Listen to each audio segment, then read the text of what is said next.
Bonjour à tout le monde. Bienvenue sur ce nouveau direct organisé par Miroir Social en partenariat avec Tandem Expertise, avec le cabinet Tandem Expertise, sur le sujet de la face cachée des restructurations, c'est-à-dire celles dont on ne parle pas, les restructurations individuelles. Les deux précédents lives, on a parlé des restructurations collectives.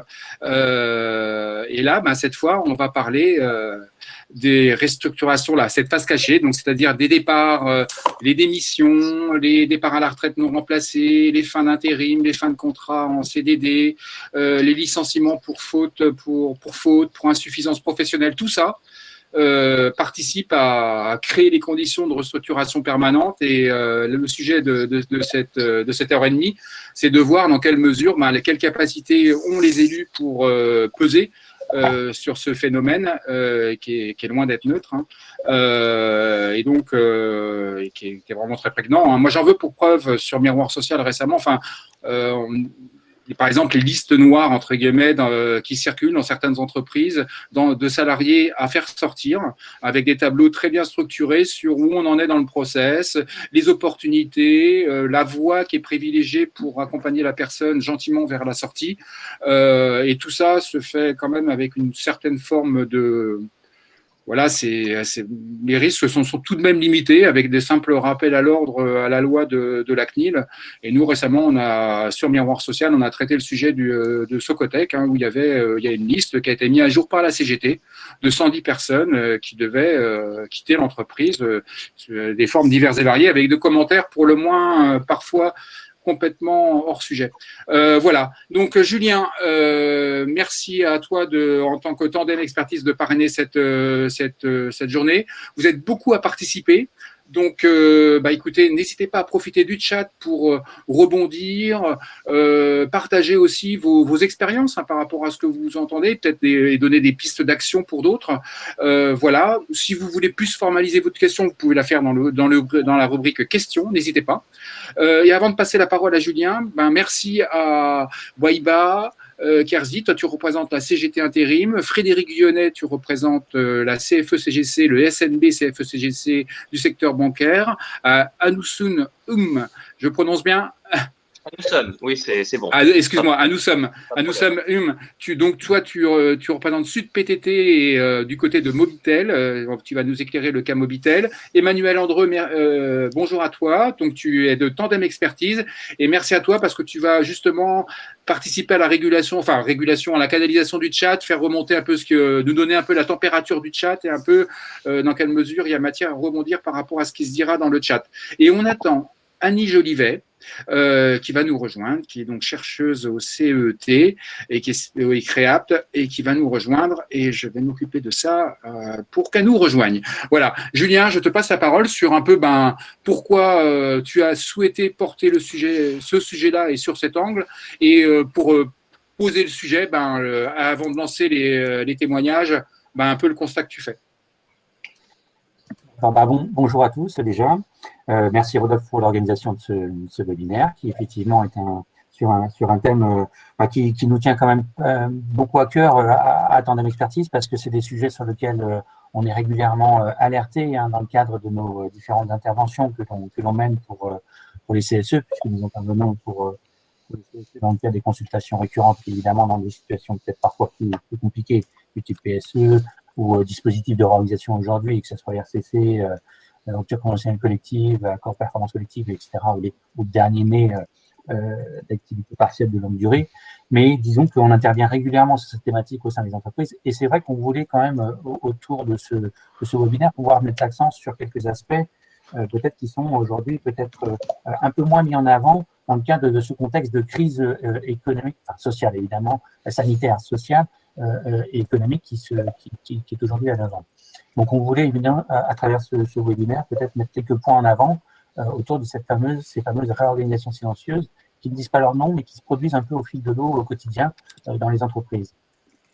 Si c'est possible, je vais partager mon écran juste pour projeter 2 ou 3 slides, 2 ou 3 planches pour illustrer mon propos et poser peut-être quelques éléments de débat. Et je pense qu'effectivement, les autres intervenants pourront peut-être compléter ou enrichir ou apporter d'autres éléments qui permettront de pouvoir rebondir sur cette question qui nous semble cruciale aujourd'hui, notamment pour essayer de…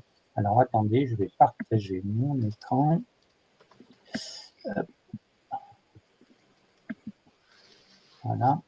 Voilà, j'espère que tout le monde l'a bien à l'écran, si c'est possible. Effectivement, donc…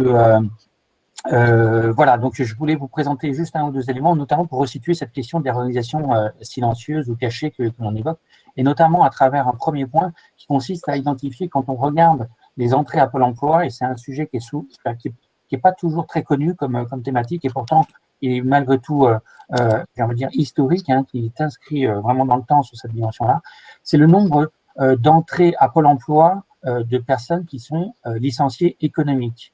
Et là, pour le coup, vous retrouvez les statistiques de la DARES, c'est juste une exploitation des statistiques disponibles publiques de la DARES, qui est donc un organisme qui dépend du ministère du Travail, mais qui recense effectivement l'ensemble de ces éléments-là, notamment des inscriptions à Pôle emploi, inscriptions au sens d'entrée et puis également des sorties. Et quand on regarde les entrées, vous voyez qu'effectivement, les entrées à Pôle emploi, et donc sur les motifs, le licenciement économique, j'ai envie de dire, depuis notamment la 2006, un graphique qui est peut-être pas très lisible, excusez-moi, je suis désolé pour les dates, mais effectivement, il démarre là au premier trimestre 2006, ce sont les données trimestrielles, et on voit que c'est la part en fait des licenciés économiques dans le nombre d'entrées totales à Pôle emploi que l'on a depuis donc 2006, donc depuis presque un peu plus de 15 ans.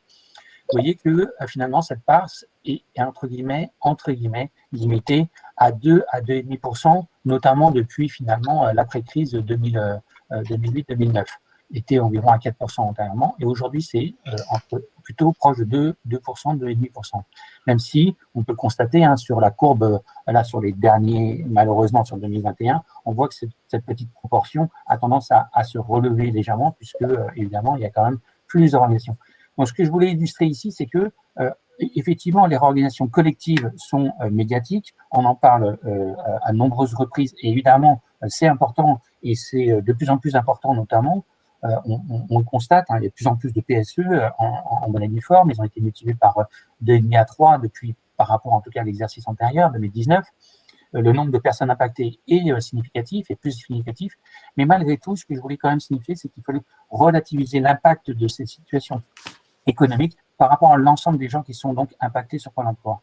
Et c'est le graphique qui figure en bas de cette page 2, c'est que c'est vrai que finalement, vous voyez qu'on retrouve cette même courbe en rouge, qui est donc les licenciés économiques dans les entrées à Pôle emploi, et que ce nombre-là est relativement modeste, peut-être plus faible, ou modéré en tout cas, modéré, prenons des pincettes parce que ça reste toujours trop, quoi qu'il arrive, mais qui reste quand même plus modéré au regard notamment d'autres motifs d'entrée, du type effectivement des fins de contrat et notamment de CDD. C'est beaucoup, en fait, les entrées à Pôle emploi, c'est beaucoup d'entrées de fins de contrat de CDD notamment. C'est aussi beaucoup de fins de contrat d'intérim, évidemment, qui aussi donc sont pénalisées par notamment en ce moment. Et on le voit à travers effectivement les données, quelques éléments là, sur les derniers mois. Et puis effectivement après derrière, on peut avoir d'autres motifs du type des ruptures conventionnelles, où vous pouvez d'ailleurs voir à partir de son entrée en vigueur, c'est-à-dire à l'été 2008, vous avez une explosion ou en tout cas une progression continue en fait de ces entrées, donc les ruptures conventionnelles individuelles qui viennent effectivement quelque peu se suppléer finalement à ces licenciements parfois économiques. Donc vous voyez qu'en fait finalement ce que je voulais ici illustrer, c'est que les réorganisations silencieuses au sens des gens qui, effectivement, quittent l'entreprise, que ce soit sur la fin de contrat ou sur des motifs plus individuels, notamment, par exemple, aussi des licenciements individuels. Je n'ai pas fait figurer tous les motifs parce que sinon ça devenait illisible sur les graphiques, mais retenez qu'effectivement, il y a beaucoup d'autres motifs qui sont finalement plus conséquents que les motifs économiques. Ça n'enlève rien à la part trop importante, quoi qu'il arrive, des motifs économiques pour les entrées à Pôle emploi. Mais c'est pour ça que je voulais effectivement, à travers ce webinaire, peut-être mettre l'accent sur l'idée qu'il y avait effectivement d'autres populations ou d'autres personnes salariées ou sur d'autres types de contrats qui seraient notamment fortement impactés autour de ces réalisations d'aujourd'hui. Julien, je me permets d'intervenir là. Oui, excuse-moi, oui, ok. Je te laisse continuer. On suit sur deux ou trois sujets brièvement. C'est donc effectivement ce que je voulais indiquer, c'est que les départs CDI aujourd'hui que l'on peut constater, et là quand j'évoque les CDI spécifiquement, effectivement, lorsque l'on a les différentes catégorisations qui sont identifiées dans les bilans sociaux par exemple, sur les motifs, on a un nombre de départs, un motif de départ, de retraite, fonctionnels individuels, de démission, de licenciement individuel, etc. Et effectivement, au-delà des simplement motifs économiques. Et en face, effectivement, on a régulièrement potentiellement des recrutements ou de recours à également peut-être des contrats temporaires. Mais aujourd'hui, quand vous regardez vos bilans sociaux, effectivement, les motifs économiques n'expliquent pas ou très peu le fait que vous avez un solde net de sortie de CDI dans la plupart des cas sur les entreprises. Et là, j'évoque uniquement sur le CDI en tant que tel. Donc, il y a effectivement des questions qui se posent, notamment au fait que lorsque les départs sont… Excuse-moi de te couper, Julien.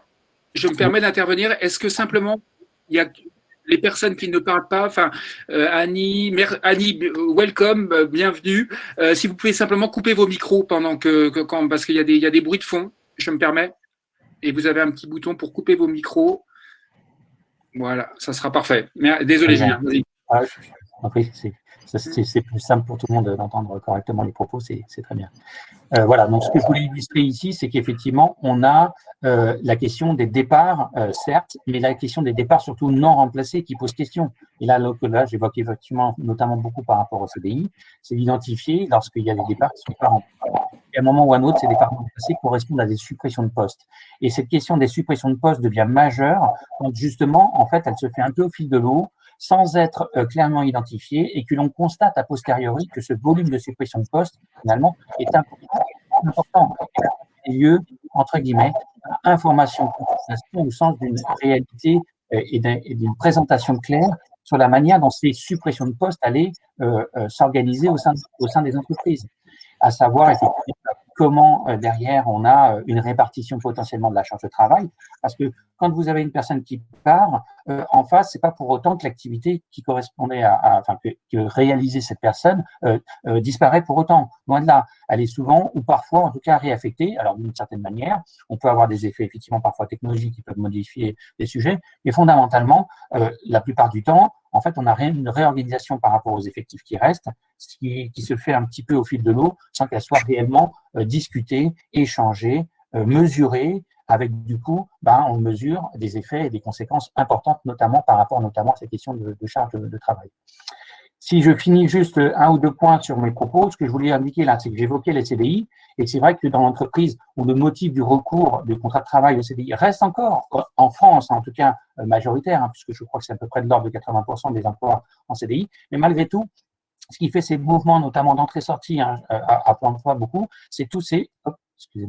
c'est tous effectivement ces contrats entre guillemets annexes périphériques et tout ce qu'on évoque effectivement les contrats de travail autour des CDD, de l'intérim, des indépendants, des auto-entrepreneurs, des apprentis. Et j'ai mis une case autre parce que il y a beaucoup de volants de typologie effectivement de contrats annexes.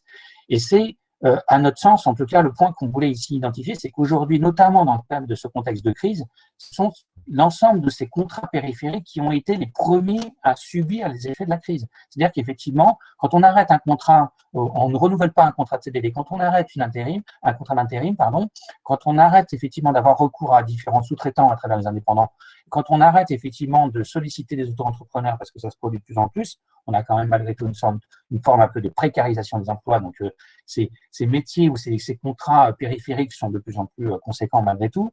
Donc, on le voit, c'est vrai que ces thématiques-là sont difficilement ou peu ou insuffisamment peut-être appréhendées au sein des entreprises comme étant effectivement un enjeu majeur en termes notamment de gestion de charges d'activité. Donc, il y a, entre guillemets, des départs peut-être silencieux ou en tout cas moins identifiés au-delà des CDI en tant que tel dans l'entreprise. Donc, on a une préoccupation évidemment à avoir pour les CDI, c'est indéniable, mais également pour l'ensemble de ces contrats annexes. Et on voit aujourd'hui beaucoup d'aides liées justement pour soutenir ce mécanisme de la crise financière que l'on voit aujourd'hui, portent beaucoup sur le soutien des entreprises, aux entreprises d'ailleurs, pour essayer de maintenir l'emploi, et l'emploi, entre guillemets, CDI, à travers effectivement, notamment, par exemple, l'activité partielle. Donc, l'activité partielle vise à soutenir les emplois CDI. Donc, c'est dans cette optique-là qu'effectivement, ces mécanismes gouvernementaux ont leur importance, hein, il ne s'agit pas de les remettre en question, mais malgré tout, effectivement, visent à soutenir certaines catégories. Et puis, vous avez, dans un second temps, et d'ailleurs, c'est devenu, c'est pas venu de prime abord, mais c'est venu ensuite, les aides gouvernementales, notamment pour l'ensemble de ces contrats annexes ou des personnes qui étaient impactées par cette crise parce qu'elles étaient sorties des entreprises suite justement à cette crise sanitaire, économique évidemment, et ben effectivement, on a mis en place, on a commencé à percevoir des aides qui venaient effectivement à être allouées au titre individuel pour ces contrats. Donc, on voit qu'il y a un traitement au sein des entreprises collectives, peut-être avec un mécanisme collectif d'activité partielle pour le CDI, et puis pour l'ensemble de ces contrats, entre guillemets, un peu annexes, on a effectivement une sorte de traitement un petit peu individuel, temporaire, dont on ne sait d'ailleurs pas combien de temps il va durer, hein, alors que c'est quand même ça, malheureusement, les principales entrées, hein, c'est là où je voulais revenir, reboucler un peu sur mon propos, les principales entrées à Pôle emploi que l'on pouvait constater. Donc, il y a quand même une problématique importante qui je veux dire, qui est exacerbée aujourd'hui dans cette situation de crise. Indéniablement, il y a un volume important. L'explosion du chômage en tant que tel est une indication, mais pas que. Hein. C'est effectivement beaucoup de contraintes, beaucoup de personnes qui s'arrêtent et qui ne sont pas nécessairement pour autant derrière inscrits à Pôle emploi. Il y a beaucoup de désertions, y compris dans les inscriptions. Voilà, donc c'était l'objet de ce, enfin, à notre sens, effectivement des points qu'on voulait soulever dans le cadre de ce webinaire et des échanges qu'il pourrait y avoir autour de ces thématiques-là, avec ces effets de la crise pour les CDI, certes, avec ces non-remplacements et ces suppressions de postes, et puis pour les emplois annexes, annexes périphériques, qui sont avec des contrats un peu particuliers, qui sont aujourd'hui les premières victimes finalement de ces réorganisations silencieuses aujourd'hui. Voilà, c'était les points que je voulais juste peut-être présenter un peu en guise d'introduction. Voilà, donc je reviendrai peut-être sur ces aspects-là ultérieurement, peut-être au gré de la discussion sur les aspects, mais en guise d'introduction, c'était les points que je voulais mettre en avant. Alors, je crois, Rodolphe, que tu as coupé ton micro, donc on entend ton temps. Tout à fait, tout à fait. Merci, Julia. Merci pour cette présentation. Et j'ai vu qu'il y avait une slide qui... c'était une relance que je voulais te faire, mais justement, ça va permettre de... Tu parlais de cocktail explosif sur la slide qu'on a entreaperçu, et quand on a préparé ensemble, tu me parlais effectivement intérim, les CDD, tu parlais de l'apprenti, la notion d'outsider, les insiders et les outsiders, et dans quelle mesure ils n'étaient pas calculés, en gros, et dans quelle mesure, cocktail explosif, et on l'a vu dans ton slide, sur fond de réforme de l'assurance chômage, par rapport aux précaires, ça peut créer de la tension. Je te laisse peut-être embrayer là-dessus vite fait, très rapidement. Alors, peut-être brièvement, dans ce cas-là, vas-y. Excusez-moi, je remets brièvement pardon, ma planche. Pardon, alors du coup, je suis obligé de repasser par là, mais ça va se faire, je pense, voilà, ça vient assez rapidement, ça va.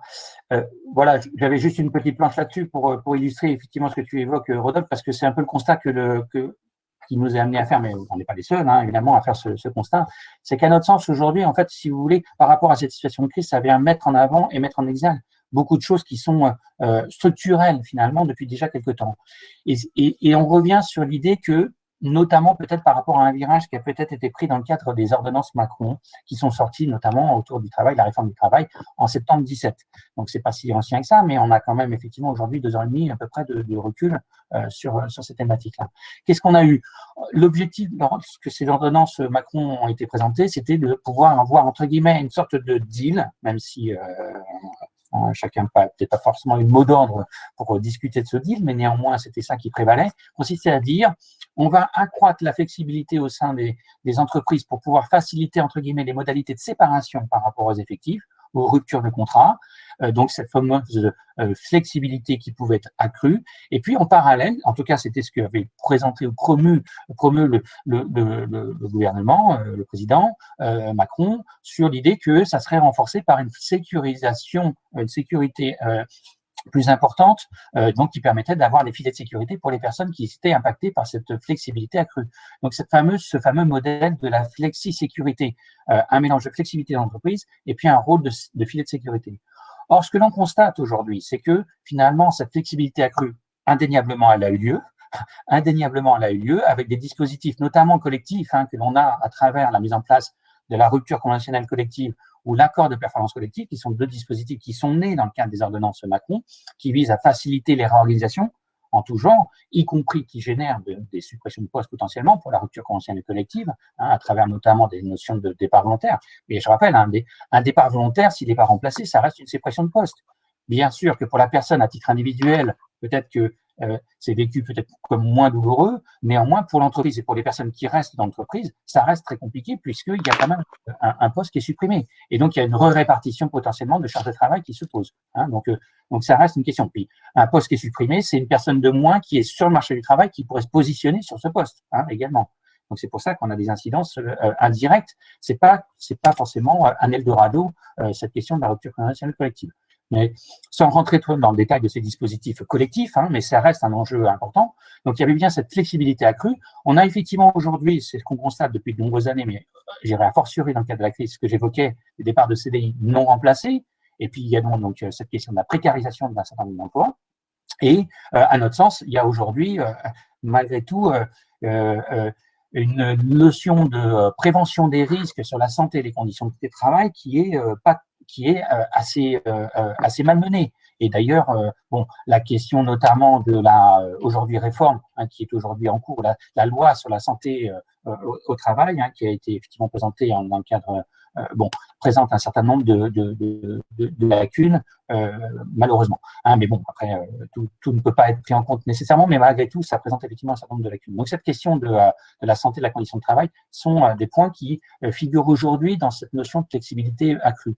Or, en contrepartie, ce que l'on constate, c'est que là où on devait avoir des filets de sécurité qui devaient permettre de pouvoir mieux supporter, peut-être pour les gens à titre individuel, des suppressions de postes ou des sorties d'entreprise, ces filets de sécurité, malheureusement, c'est ce qu'on évoque ici à travers peut-être cette planche, ils sont défaillants. Défaillants, c'est-à-dire qu'il devait y avoir une réforme de la formation professionnelle qui devait véritablement aider les personnes qui perdent un emploi à permettre de pouvoir rebondir, retrouver un autre emploi. Aujourd'hui, on en est à essayer de trouver des dispositifs complémentaires, notamment du type transition collective ou autre, qui permettent effectivement de pouvoir compléter des manquements autour notamment de ces thématiques de réforme de formation professionnelle. Pareil, la réforme de l'assurance chômage, qui est aujourd'hui en cours, mais dont on voit les prémices aujourd'hui qui se dessinent à travers les orientations, qui a été suspendue pendant une période pendant la crise et qu'on réactive aujourd'hui alors que, malgré tout, on est encore pleinement dans cette crise. Cette réforme a la vocation à rendre l'accès au droit plus drastique. Et puis je l'évoquais, la question sur la loi sur la santé au travail qui, à notre sens, effectivement, n'est pas toujours très en ligne avec les attentes ou les besoins.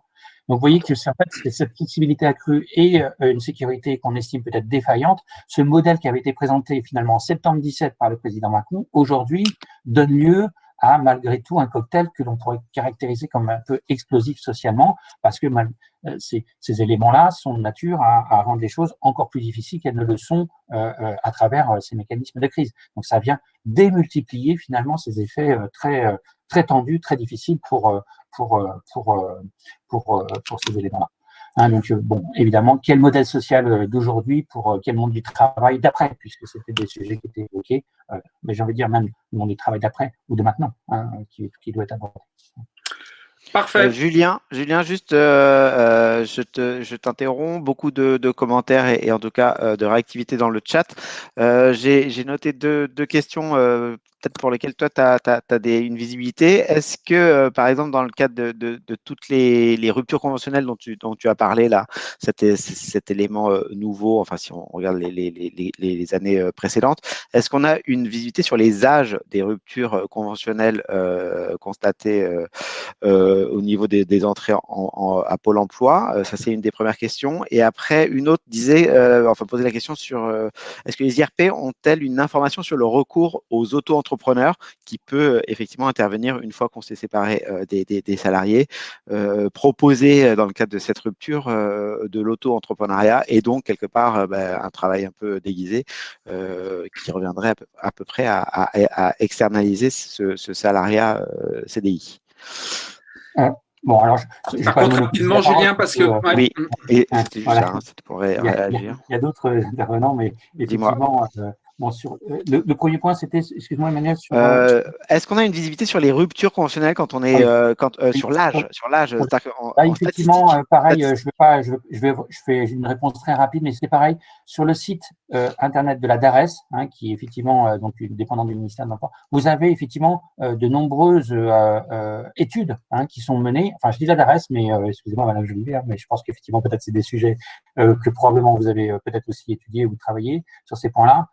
Il y a effectivement des descriptifs sur un poids de plus en plus important et prépondérant des salariés, entre guillemets, plus âgés, au-delà des 55 ans et 58 ans, notamment, hein, sur les ruptures de ruptures conventionnelles individuelles. Indéniablement, c'est une population qui est de plus en plus importante. Ce qui d'ailleurs faisait craindre que dans le cadre des ruptures conventionnelles collectives, on retrouve ce même mécanisme des mêmes, entre guillemets, populations malheureusement ciblées.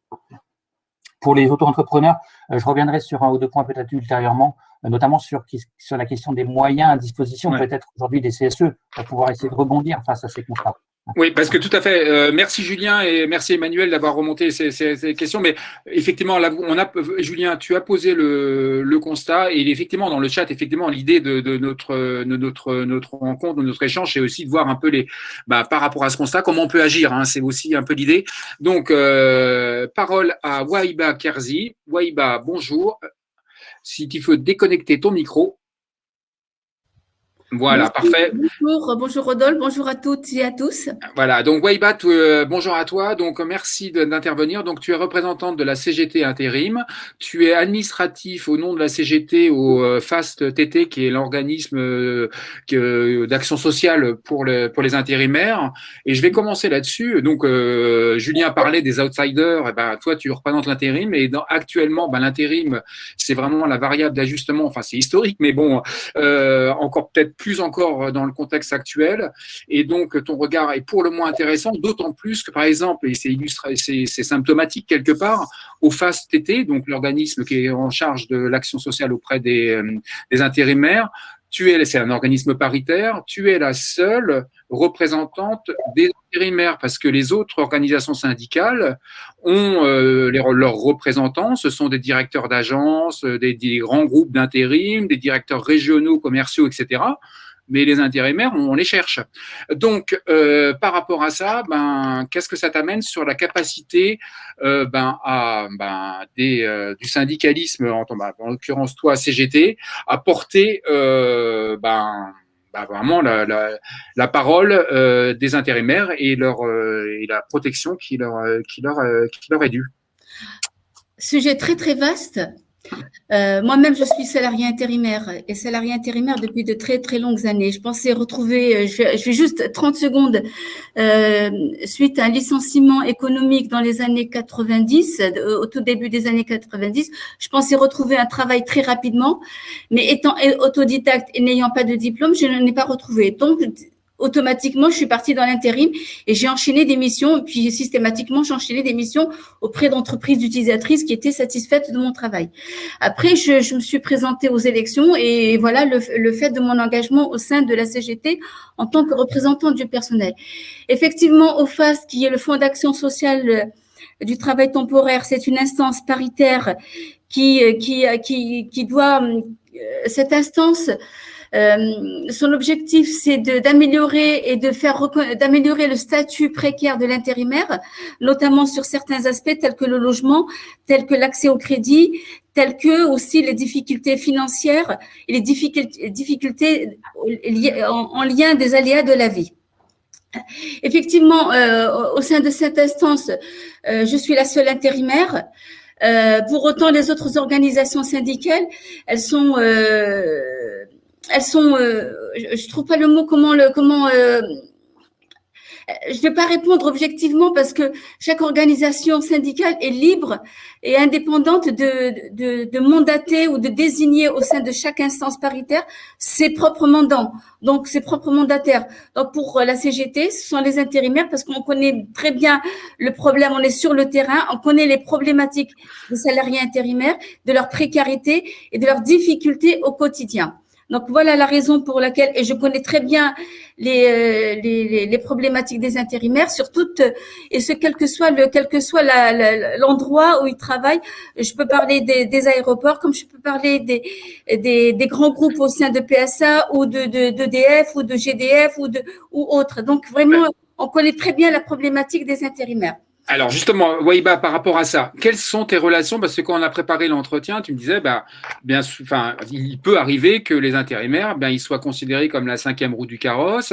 Et donc, quid de tes relations en tant que toi, CGT Intérim, avec les syndicats des entreprises utilisatrices? C'est quoi tes relations? Alors moi, j'ai d'excellentes relations avec les syndicats des entreprises utilisatrices. Vraiment, je ne vais pas, et ce quelle que soit l'organisation, sans l'aide des syndicats des entreprises utilisatrices, je ne peux pas intervenir parce que je ne peux pas rentrer comme ça dans une entreprise utilisatrice dans la mesure où je ne suis pas élue, où je ne suis pas représentante. Donc, c'est en lien avec l'entreprise, avec le syndicat de l'entreprise utilisatrice, que je peux faire améliorer les choses, que je peux dénoncer certaines choses. Dixit, par exemple, le respect de l'égalité de traitement au titre de l'article L1251-43 et notamment l'alinéa 6 pour l'égalité de traitement, c'est si je ne vois pas mon homologue ou mon collègue de l'entreprise utilisatrice, je ne peux pas avoir les accords d'entreprise pour voir qu'est-ce qu'ils ont en termes d'éléments de salaire sur les primes, sur le 13e mois, sur leurs conditions de travail et pour les faire respecter pour demander le respect pour le salarié intérimaire. Parce qu'il y a quand même un principe d'égalité de traitement qui n'est pas toujours respecté. Pour autant, je ne vais pas non plus tirer à bout portant sur l'entreprise de travail temporaire parce que sur le contrat de travail, elle ne met que les éléments que lui donne l'entreprise utilisatrice. Elle ne les a pas. Donc, c'est très difficile de tirer sur l'entreprise de travail temporaire et aussi de dire que je ne suis pas aidée par les autres organisations syndicales. J'interviens vraiment en lien avec les entreprises utilisatrices. Alors, Wahiba, tu as une expérience, oui. On va dire, il y a 10 ans. Alors, c'est à la fois… Donc, c'est chez GDF. Raconte-nous comment, là, vraiment, c'est une action concrète. Comment vous avez réussi à Je te laisse, vas-y. Exact. Cette salariée sur ce plateau, c'est un plateau téléphonique. Il y avait à peu près 70% d'effectifs intérimaires. Donc c'est GDF, excuse-moi, GDF. GDF, oui, mais il n'y a pas que GDF. Oui. Je ne peux pas non plus dire qu'il n'y a que GDF. Oui. Non, je vais parler de Télémarket où il y avait 80% d'intérimaires. Je vais citer un autre site où il y a beaucoup plus d'intérimaires, pour ne pas dire 90%.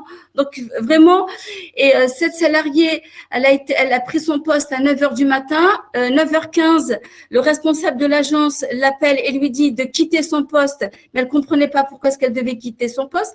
Donc elle va voir son superviseur en lui disant, je viens d'avoir le responsable d'agence qui me dit de quitter mon poste, qu'est-ce que je dois faire? Lui, le superviseur de l'entreprise utilisatrice lui dit, tu dois sortir. Donc qu'est-ce qu'elle fait? Elle sort, mais entre le moment où elle sort pour aller à l'agence, elle a eu le réflexe d'appeler une organisation syndicale. Au bout de la 3e fois, elle a appelé 2 autres organisations syndicales. Malheureusement, il n'y avait pas de réponse, donc elle nous a appelés. Donc, on lui a dit d'y aller, mais il y avait quand même un problème de sécurité parce qu'elle quitte son emploi. Il lui serait arrivé quelque chose sur la route. Comment serait prise cette sortie? Quand elle arrive à l'agence, le responsable d'agence lui demande de signer une rupture de contrat. On était au téléphone avec elle, lui dit non, tu ne signes pas de rupture de cette façon. On ne signe une rupture de contrat, elle a des règles, elle a des contours, elle doit être respectée. Et notamment le responsable de l'agence les connaît puisque c'est un responsable d'agence, c'est pas une petite employée ou une assistante. Elle n'a pas signé sa rupture de contrat. Elle a eu un courrier pour sanction. Donc, elle a été convoquée pour une sanction. Je l'ai accompagnée. Suite à cette sanction, elle a été licenciée. Dès qu'elle a reçu sa lettre de licenciement, on a engagé une requête auprès du Conseil des prud'hommes pour rupture abusive de son contrat de travail. Parallèlement aussi, on a engagé une requête au Conseil des prud'hommes contre l'entreprise utilisatrice pour harcèlement moral. Donc, ces deux actions, on les a gagnées. On a fait reconnaître la rupture abusive en cours d'appel. Le harcèlement moral a été reconnu et sanctionné. L'entreprise utilisatrice a été sanctionnée. Et parallèlement à tout ça, je n'ai pas pu travailler tout seul sans l'aide et le soutien de l'organisation syndicale en interne. À partir de là, il y a eu beaucoup d'échanges entre nous.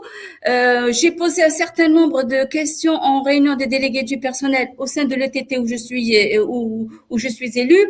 Parallèlement, on a posé les mêmes questions au sein de l'entreprise utilisatrice. J'ai même assisté à la réunion, j'ai été invitée, j'ai même assisté à la réunion des délégués du personnel au sein de l'entreprise utilisatrice.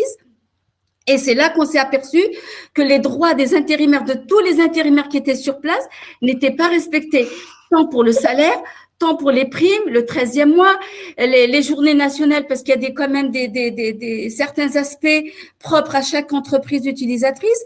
Donc, à partir de là, on a demandé massivement, tous les intérimaires ont fait des courriers massifs il y avait 3 ou 4 entreprises de travail temporaire au sein de ce plateau d'appel, et tous les intérimaires ont fait des demandes de rappel de salaire et on les a obtenus. Suite à ça, ma collègue en interne avec ses collègues aussi, ils ont fait reconnaître, ils ont embauché. Il y a eu une embauche de plus ou moins 120 intérimaires. Les contrats de travail temporaire ont eu une issue. Requalification. Ont été requalifiés en CDI. Hein. Ouais. C'est-à-dire qu'on ne les a pas rompus. Il n'y a pas eu de renouvellement. Ils ont été renouvelés, mais en CDI. Entendu. Super éclairage, comme quoi il peut y avoir des victoires là-dessus. Oui. Et Wahiba, pour prolonger, alors tu m'expliquais, tu disais, oui, moi, il faut que je sois en contact avec les syndicats de l'entreprise utilisatrice pour avoir des informations. Mais les syndicats eux-mêmes, tu me disais, ces syndicats des entreprises utilisatrices, ils devraient avoir et ils n'ont pas accès au mode de gestion de l'entreprise, de l'intérim, c'est-à-dire que l'intérim, ils gèrent au jour le jour, au mois par mois, et ça, ils n'ont aucune vue là-dessus, à part le point trimestriel, et que ça, c'est un énorme billet. Je suppose que les informations liées à l'emploi, ils doivent les avoir trimestriellement, comme toutes les informations que les entreprises doivent donner lors des réunions des comités d'entreprise. Maintenant, c'est le CSE. Donc, c'est à partir de là. Par contre, je ne sais pas comment est-ce qu'ils les ont, parce que moi, je les connais pas. Je ne suis pas élue dans l'entreprise utilisatrice pour pouvoir étudier ces données. Pour autant, est-ce que quand on leur donne la situation de l'emploi et des effectifs, il y a une rubrique, sauf erreur de ma part, et sous toute réserve, et je parle sous le contrôle de mes collègues, de mes homologues qui sont là, quand on leur donne la situation de l'emploi, est-ce que l'intérim est différencié des autres prestataires, tels que l'informatique, tels que le nettoyage, tels que la sécurité? Parce que dans les prestataires, tout est englobé. Est-ce que l'intérim est différencié? Je n'en sais rien. Ça, je pense que ce sont mes collègues et mes homologues qui peuvent répondre à ma place sur ce point.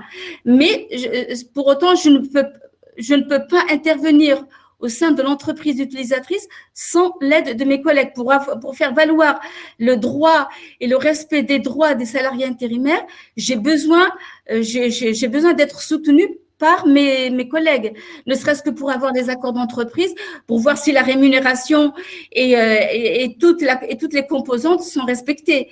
Est-ce que c'est normal qu'un intérimaire qui a 50 ans, qui est senior 50 ans, soit toujours au SMIC? Non, il a acquis une certaine expérience. Pourtant, il est toujours au SMIC. Ce n'est pas normal. Pourtant, il travaille au sein de la même entreprise utilisatrice, au même poste, sans évolution de salaire. Ce n'est pas normal. Donc, il y a vraiment un énorme travail sur ce côté-là, mais je pense que mes collègues et homologues aussi, ils ont leurs soucis en interne, parce qu'il y a aussi beaucoup de problématiques dans les entreprises et qu'ils doivent gérer leurs réunions, toutes les doléances et toutes les réunions. Donc, ce n'est pas évident, ce n'est pas facile. Merci de ton témoignage, Wahiba. Merci. Tu auras l'occasion de reprendre la parole. On fera un tour de parole et puis voilà, des rebonds. Emmanuel, si tu vois des choses. Ton micro coupé, Emmanuel. Hein. Oui, je sais. Ok, excuse-moi. Je suis, je remonterai. Il y a N'hésite pas, hein, ouais. Ouais, exactement. Ok, on fait comme ça. Merci, Wahiba. Je passe la parole à Anousom donc tu es donc représentant sud chez Mobipel. Alors Mobipel, tu pourras raconter l'histoire. Vous avez fait la une, vous êtes assez médiatique. Hein, vous avez bien réussi la médiatisation du cas. Donc c'est une filiale de Free qui a été cédée il y a, je sais plus maintenant, 2 ans ou 2 ans à Comdata. Vous aviez engagé une action parce que en l'espace de 2 ans, les effectifs avaient été fondus de moitié, en gros, avant la session, avec des motifs individuels et notamment des insuffisances professionnelles, des fautes, etc., etc. Vous avez attaqué.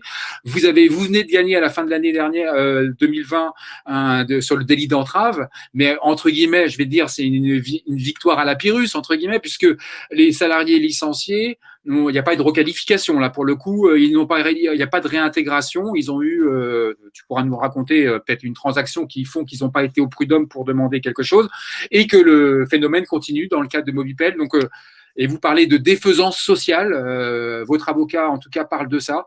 Et donc, si tu peux nous remettre dans le contexte où vous en êtes actuellement. Merci à toi. Oui, déjà merci à tous de nous écouter. Merci à toi Rodolphe et à Julien de nous laisser l'opportunité d'expliquer dans le terrain ce qui peut se passer dans les entreprises. Et oui, effectivement, Mobipel, c'est un centre d'appel en interne à l'époque dans le groupe Iliad Free, qui a été vendu, comme a dit Rodolphe, en 2018. Et nous avons été frappés de plein fouet par ce sujet qui nous préoccupe aujourd'hui, c'est les départs individuels de façon industrialisée, parce que c'est le terme, et qui fait qu'au final, on est dans une défaisance sociale. Autrement dit, on détruit les droits sociaux des salariés et l'emploi n'est plus pérennisé et ils sont sortis du marché de l'emploi de façon prématurée. Nous, c'est très simple. Ça a commencé, mon entreprise a commencé en 2012, date de la sortie de l'offre mobile, donc il fallait trouver des effectifs pour répondre aux abonnés Free. Donc c'est dans ce contexte que notre entreprise a été créée. Et en 2013, il y a eu des élections professionnelles, donc j'ai été élu. Et un an après, rien qu'un an après, on a vu que les conditions de travail étaient vraiment dégradées. Ce qu'on peut connaître dans les centres d'appel. Et donc, du coup, ce qu'on a voulu faire avec nos partenaires sociaux, nos collègues d'autres syndicats, on a voulu faire ce qui s'appelle un débrayage, qui n'est pas une grève, mais c'est juste un moment donné où les salariés manifestent leur mécontentement à l'heure de quelques heures. Et ce fait d'avoir revendiqué des droits comme plus de conditions de travail, moins de licenciements, plus de pauses, ce genre de choses, a appelé à ce que la directrice générale du groupe, donc Angélique Gérard, le bras droit de Xavier Niel, nous a écrit, et effectivement, comme l'a dit Rodolphe, ça a été montré sur le reportage investigation qui est passé le 17 septembre 2018, où la directrice écrit expressément aux représentants du personnel, dont moi, que tant que la relation avec les partenaires sociaux est celle qui est actuellement, elle ne fera plus le moindre recrutement. Alors, quand vous avez fait ça à cette époque, vous pensez que ce sont des vaines paroles, mais vous vous rendez compte qu'elle a appliqué scrupuleusement ce qu'elle a dit, puisqu'effectivement, entre 2015, donc quelques mois après ce débrayage, et 2017, un an avant la session, nos effectifs sont passés de 700 salariés à peu près 300 salariés. Alors, comment ils s'y sont pris? C'est un peu l'objet du sujet. Hors de question pour des considérations financières et d'impact effectivement sur l'image de marque, donc pas de PDV, pas de rupture conventionnelle, rien de tout ça. Ils ont trouvé le moyen d'industrialiser le licenciement pour cause individuelle personnelle, donc non économique. Et comme l'a dit Rodolphe, effectivement, en tant que moi représentant, j'ai été amené à représenter pas mal de salariés qui se sont retrouvés dans cette situation. Et effectivement, on s'est rendu compte que certains d'entre eux étaient rencontrés pour des motifs farfelus. On a déjà vu des modifications de licenciement pour des retards d'1, 2, 3 minutes, pour des désorganisations de services, pour absence maladie justifiée. Bref, il y a une panoplie de faits qui ont été reprochés à ces salariés. Et ce qui a été compliqué, c'est que comme nous, en tant que représentants du personnel, nous avons constaté, étant membres du CE, que les licenciements étaient supérieurs à 10 par mois et qui devait déclencher une procédure de compression-restructuration, ce qui n'a jamais été fait. Au tout début, on ne savait pas comment faire. Et on a su effectivement que les CSE ou les CE à l'époque ou les CH ont des moyens, tels que par exemple effectivement faire appel à l'inspection du travail et faire appel, comme le cabinet de Julien, à des expertises comptables ou des expertises sur les risques psychosociaux. Et ce que nous avions fait en 2017. Vous m'entendez? J'ai un petit problème de connexion. Excusez-moi. Pardon, oui. Donc, je disais, ce qu'on a fait, c'est que effectivement, quand on a vu que les effectifs descendaient de façon très drastique et que les motivations étaient pas les bonnes, en 2017, nous avions décidé avec le CE, et il faut effectivement avoir un CE fort qui comprend les enjeux pour pouvoir déclencher une expertise, parce qu'il y a aussi le risque que l'employeur la conteste, ce qui n'a pas été le cas. Et effectivement, un cabinet d'expertise comptable a été mandaté à ce sujet et a pu démontrer, a pu prouver ce que l'on disait, c'est-à-dire qu'effectivement, la direction a orchestré une industrialisation des départs individuels sur des motifs contestables, puisque les experts disaient eux-mêmes en leurs termes que déjà la gravité des faits n'était pas suffisante pour pouvoir invoquer un licenciement. Et pour certains salariés, avant la session, ils ont été, on les a accompagnés, nous, organisations, devant les tribunaux, le tribunal de Nanterre pour ce qui nous concerne. Et c'est un peu pareil que Whiteby, il y a des salariés qui ont gagné parce que d'une part, l'employeur licencié forcément en faute grave, puisqu'en faute grave, vous n'avez pas d'indemnité de licenciement. Donc, c'est limite c'est un coût zéro pour l'employeur de licencier en faute grave. Et donc, les tribunaux, certains salariés ont pu avoir une requalification de la faute grave, d'une part en cause réelle et sérieuse dans un premier temps, et une majorité d'entre eux aussi ont pu avoir une nullité du licenciement parce qu'effectivement, c'était dénué de sens. Donc, ces personnes-là ont pu avoir réparation, on va dire, de leur licenciement. Néanmoins, effectivement, c'est ce que disait Rodolphe, l'entreprise a considéré, avec l'écho médiatique que Mobipel a eu et les problématiques, il y a même eu des tentatives de suicide, donc ça rappelle un peu Orange, mais à de moindre mesure, avec un climat, comme vous le dites, où quand vous baissez les effectifs et que la commande client et les impératifs sont les mêmes, bah vous faisiez peser la charge sur les personnes restantes et du coup, ça crée des risques psychosociaux. Et dans ce contexte, la Free a décidé de se débarrasser de nous. Donc, elle ne pouvait pas faire autrement que trouver le moyen de la cession, puisque le reste des possibilités qui restaient à leur disposition en termes d'image était trop problématique, sachant étant exposé notamment par le cache investigation, ils ont décidé de nous céder. Dans un premier temps, toutes les organisations syndicales ainsi qu'une majorité des salariés ont fait des grèves devant le siège, ont fait pas mal d'actions, que ce soit déjà symboliques sur le terrain et également judiciaires. Donc effectivement, d'où l'importance que quand vous allez devant un tribunal, si vous pouvez avoir l'appui de l'inspection du travail, si vous pouvez avoir des rapports d'experts qui vont dans le sens de ce que vous dites, parce que c'est factuel, ça vous donne des billes. Et effectivement, en mai 2018, nous avons pu, dans un premier temps, faire suspendre la session que nous trouvions frauduleuse pour les motifs que je viens de vous évoquer.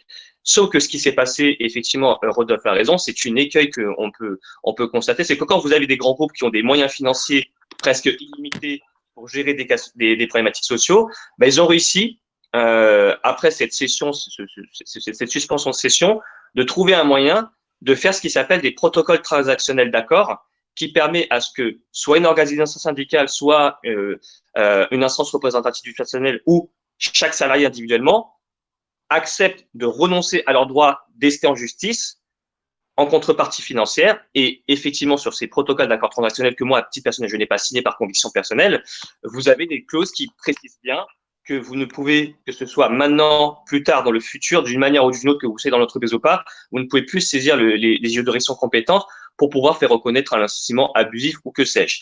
Et ce protocole d'accord transactionnel a été signé à l'époque par 99% des salariés de Mobipel lorsque nous étions chez Free, ce qui fait qu'effectivement, il nous était impossible de pouvoir faire une action. Et j'ajoute à cela que la direction avait tellement de moyens qu'elle a pu même faire en sorte que le CE, qui avait une représentation syndicale, entre guillemets, qui était différente de celle qui est actuellement, et ce qui a fait que le CE de l'époque avait aussi signé ce protocole-là, qui incluait le fait qu'il renonce à toute procédure, justement, dans le cadre de la session. Donc ça, c'était quelque chose qui était problématique pour nous, mais on a su faire face à ça par la suite. Mais en parce tout que là, cas, c'est l'illustration d'un CSE déguisé. C'est quelque chose qu'il faut dire, qui existe. Oui, alors c'est exactement ça. Nous, ce qu'on a dit avec mon collègue de la CGT qui est présent dans les participants, c'est qu'en 2014, nous étions les premiers en instance à dire ce que vous êtes en train de faire est un plan social déguisé qui ne dit pas son nom. Lorsque vous licenciez de façon personnelle plus de 10 salariés, le CE doit être informé puis consulté. Il doit y avoir, cas échéant, une procédure d'information en vue d'une compression de restructuration. Et j'en viens à dire qu'effectivement, cette stratégie d'entreprise aurait dû s'inscrire dans ce qui s'appelle les orientations stratégiques, cette fameuse consultation obligatoire dont on peut se faire assister par des experts. Et effectivement, cette stratégie qui a été faite par Free leur a permis, on a un peu calculé avec les experts, d'économiser des millions d'euros versus un plan social consistant au moyen du groupe Iliad, ce qui n'a pas été le cas. Donc, c'est d'où le terme défaisance sociale, parce qu'effectivement, on est en train d'avoir une considération purement économique en conciliant aussi l'image de marque, tout en liquidant, parce que c'était l'état qu'on utilisait nous, en liquidant des salariés dans le plus grand secret. Ce qui se passe, parce que tu l'as dit, Rodolphe, c'est que nous avons été vendus à Comdata, mais nous avons été vendus à Comdata en tant que sous-traitant de Free. Ça veut dire que nous travaillons toujours pour Free, exclusivement pour Free. La seule différence, c'est qu'on n'est plus dans leur groupe et que nous sommes assujettis actuellement à un contrat de prestation. Alors, ce contrat de prestation, il dure 4 ans.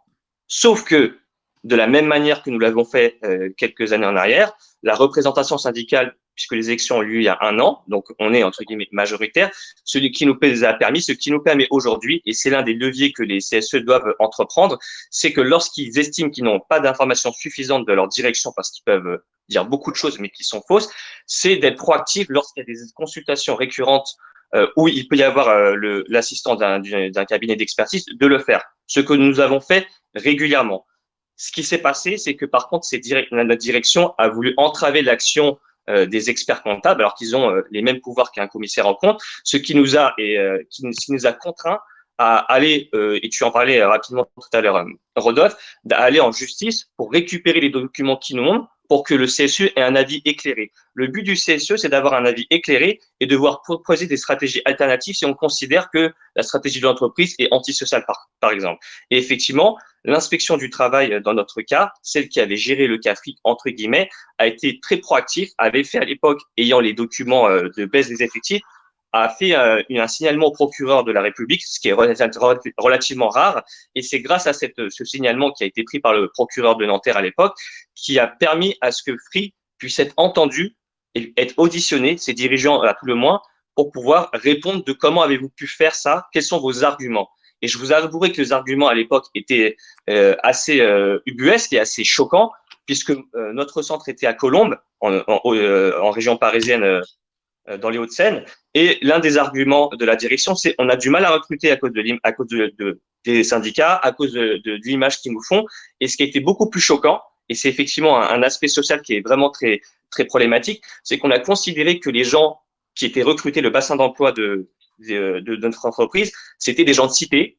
Voilà, c'était ce qu'on nous disait, des gens de cité, qu'on sortait du caniveau et que, entre guillemets, à un moment donné, il fallait aussi accepter que parfois les personnes n'étaient pas des personnes employables. Donc, on était face à ça. Et effectivement, comme tu l'as dit, Rodolphe, la direction a été condamnée au tribunal correctionnel de Nanterre le 16 octobre dernier 2020 pour délit d'entrave, parce que seul un juge peut le qualifier, pour ne pas avoir consulté valablement le CE de l'époque sur la baisse d'effectifs qui aurait dû avoir lieu une information de consultation pour compression restructuration, sauf qu'effectivement, on n'est pas sur du 10-20% de baisse d'effectifs, on est sur du 50 à 70%. Aujourd'hui, la stratégie de Comdata qui travaille avec Free, donc c'est un peu la même, consiste à faire qu'aujourd'hui, c'est un peu ce que disait Waiba tout à l'heure, c'est qu'aujourd'hui, nous, on nous a racheté avec un effectif à peu près de 300 salariés. Ça, c'était en octobre 2018. Sauf que comme la commande client, la commande de Free en appel, en chiffre d'affaires, baisse au fil du contrat, parce que le but c'était de se débarrasser de nous, forcément les effectifs doivent être en corrélation avec la commande du client, donc qui baisse chaque année. Et là, au moment où effectivement Rodolphe me propose de participer à cet événement, à ce moment-là, effectivement, on observe le même phénomène que chez Free, à savoir qu'on était à peu près 300 et que depuis le mois de septembre 2020 à maintenant, on est 220 salariés. Autrement dit, on a refait la même chose, on licencie massivement pour motif individuel, pour faute grave, on baisse les effectifs massivement sans que cela appelle à ce que l'employeur informe, consulte le CSE, malgré des expertises en cours, malgré une expertise aussi sur les risques psychosociaux et risques graves, parce qu'on parlait tout à l'heure de l'impact des départs individuels sans remplacement. Ce cabinet d'experts sur les risques psychosociaux a rendu un rapport en octobre 2020 et il dit bien dans ses conclusions que le risque grave est avéré et que la charge de travail ne cesse que d'augmenter, à tel point qu'aujourd'hui, les managers, comme il peut y avoir dans toute entreprise, les managers qui sont là pour manager, sont appelés à la rescousse pour pouvoir prendre des appels, des conseillers, parce que l'effectif est trop bas et qu'on ne veut pas remplacer. Il y a une logique de non-remplacement. Donc, effectivement, aujourd'hui, on est en plein dedans, on est dans ce phénomène-là où l'employeur considère qu'il peut se permettre, vu les ordonnances Macron, vu la facilité, vu le barème Macron, etc., de licencier facilement. Il sait très bien que le salarié, déjà, il faudrait qu'il ait envie d'attaquer, qu'il peut le faire, qu'il ait moyen de financer, qu'il ait envie d'attendre. Tout ça est provisionné. Donc, forcément, on a des directions qui savent que c'est beaucoup mieux qu'un RCC, qu'un PDV, qu'un PSE, parce que effectivement, ils savent que le salarié, tout à l'heure, Julien le disait à juste titre, que normalement, l'esprit des ordonnances Macron, c'était la flexi-sécurité. Moi, en tant qu'élu de terrain, je vois qu'il y a plus la flexibilité de l'employeur qui peut faire ce qu'il veut que la sécurité, la pérennisation de l'emploi. Donc aujourd'hui, on est effectivement dans ces logiques-là et les moyens qu'ont les CSE pour pouvoir pallier à ça, c'est faire appel à des expertises, demander, saisir l'inspection du travail, aller devant les juridictions s'il y a besoin, mobiliser les salariés, créer un rapport de force en instance CSE et surtout, et j'insiste dessus, vraiment demander tous les documents nécessaires en instance avant de commencer une consultation. Notamment, je pense que Rodolphe va me lancer dessus, cette fameuse base de données économiques et sociales qui est essentielle, qui est un support préalable pour pouvoir justement à ce qu'un CSE, une personne qui est en CSE, ait toutes les informations nécessaires afin justement de pouvoir aider l'entreprise dans sa stratégie économique et sociale. J'avais pas pensé à te relancer là-dessus, mais effectivement, c'est ce que tu me disais en préparation, que au moins ça avait le mérite d'être clair dans la BDES de Comdata dans la BDES de Mobipel, c'est clairement indiqué. La commande free qui baisse sur les 4 années, c'est clairement indiqué dans la BDES. Alors, il y a deux choses. Effectivement, à l'époque, sur ce qui était le bilan social quand on était chez Free, sur les orientations stratégiques, on nous faisait comprendre qu'on faisait un gel des recrutements. On ne peut pas être plus explicite qu'un gel des recrutements. Donc déjà, c'était choquant d'avoir ça sur un document. Ensuite, effectivement, en ce qui concerne Comdata Mobipel actuellement, alors, c'est pas dit comme ça, si tu veux, c'est pas dit clairement comment on se baisse. On nous dit qu'il y a une décroissance, les mots ont leur importance, une décroissance de la commande client, qui fait qu'effectivement, l'entreprise doit être agile et s'adapter et en conséquence, doit baisser les effectifs. Sauf que dans la contradiction, c'est que quand, par contre, pour te répondre, quand on est informé sur ce qui s'appelle les orientations stratégiques, donc la vision sur 3 ans, notamment, et aussi sur la politique sociale, on nous indique, par exemple, à titre informatique, que sur les projections 2022, notre effectif va augmenter, ce qui est en l'espèce impossible puisqu'on diminue comme peau chagrin actuellement nos effectifs et qui sont en corrélation, encore une fois, avec la commande client et ce qui fait que la charge de travail des salariés actuellement, elle est reportée sur ceux qui sont là et quelqu'un qui a un poste de manager se retrouve à prendre des appels alors que c'est pas son job parce que l'employeur a une stratégie de diminution des effectifs. Entendu. Merci. Nous sommes. Alors, à la différence de l'époque Free, là, cette fois, vous êtes majoritaire au niveau du CSE au niveau du CSE, et donc, ça change un peu la donne, peut-être. On m'a entendu là? Est-ce qu'on m'a entendu? Je ne suis pas sûr. J'ai peut-être parlé dans le vide. Allô?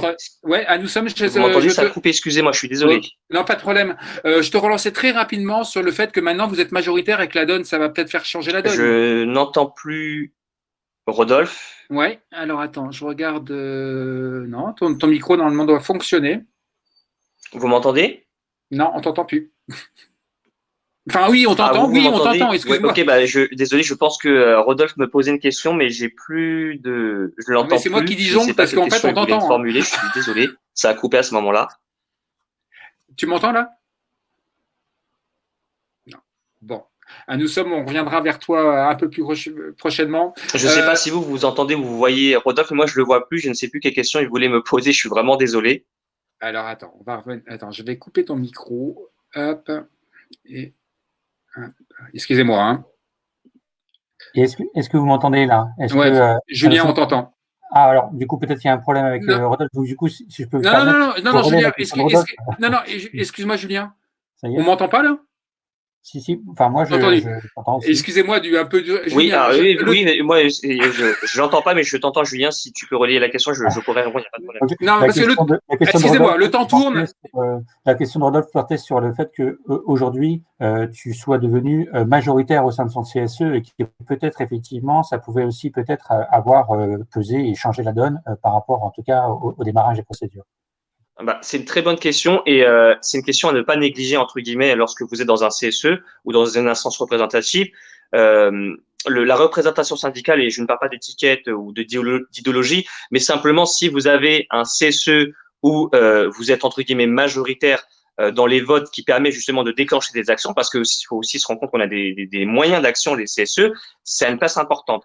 À l'époque, effectivement, chez Free, les syndicats, entre guillemets, élus qui étaient contre cette session étaient minoritaires, donc il a fallu convaincre et faire des actions pour pouvoir emmener tout le monde dans cette action-là, mais c'était beaucoup plus laborieux.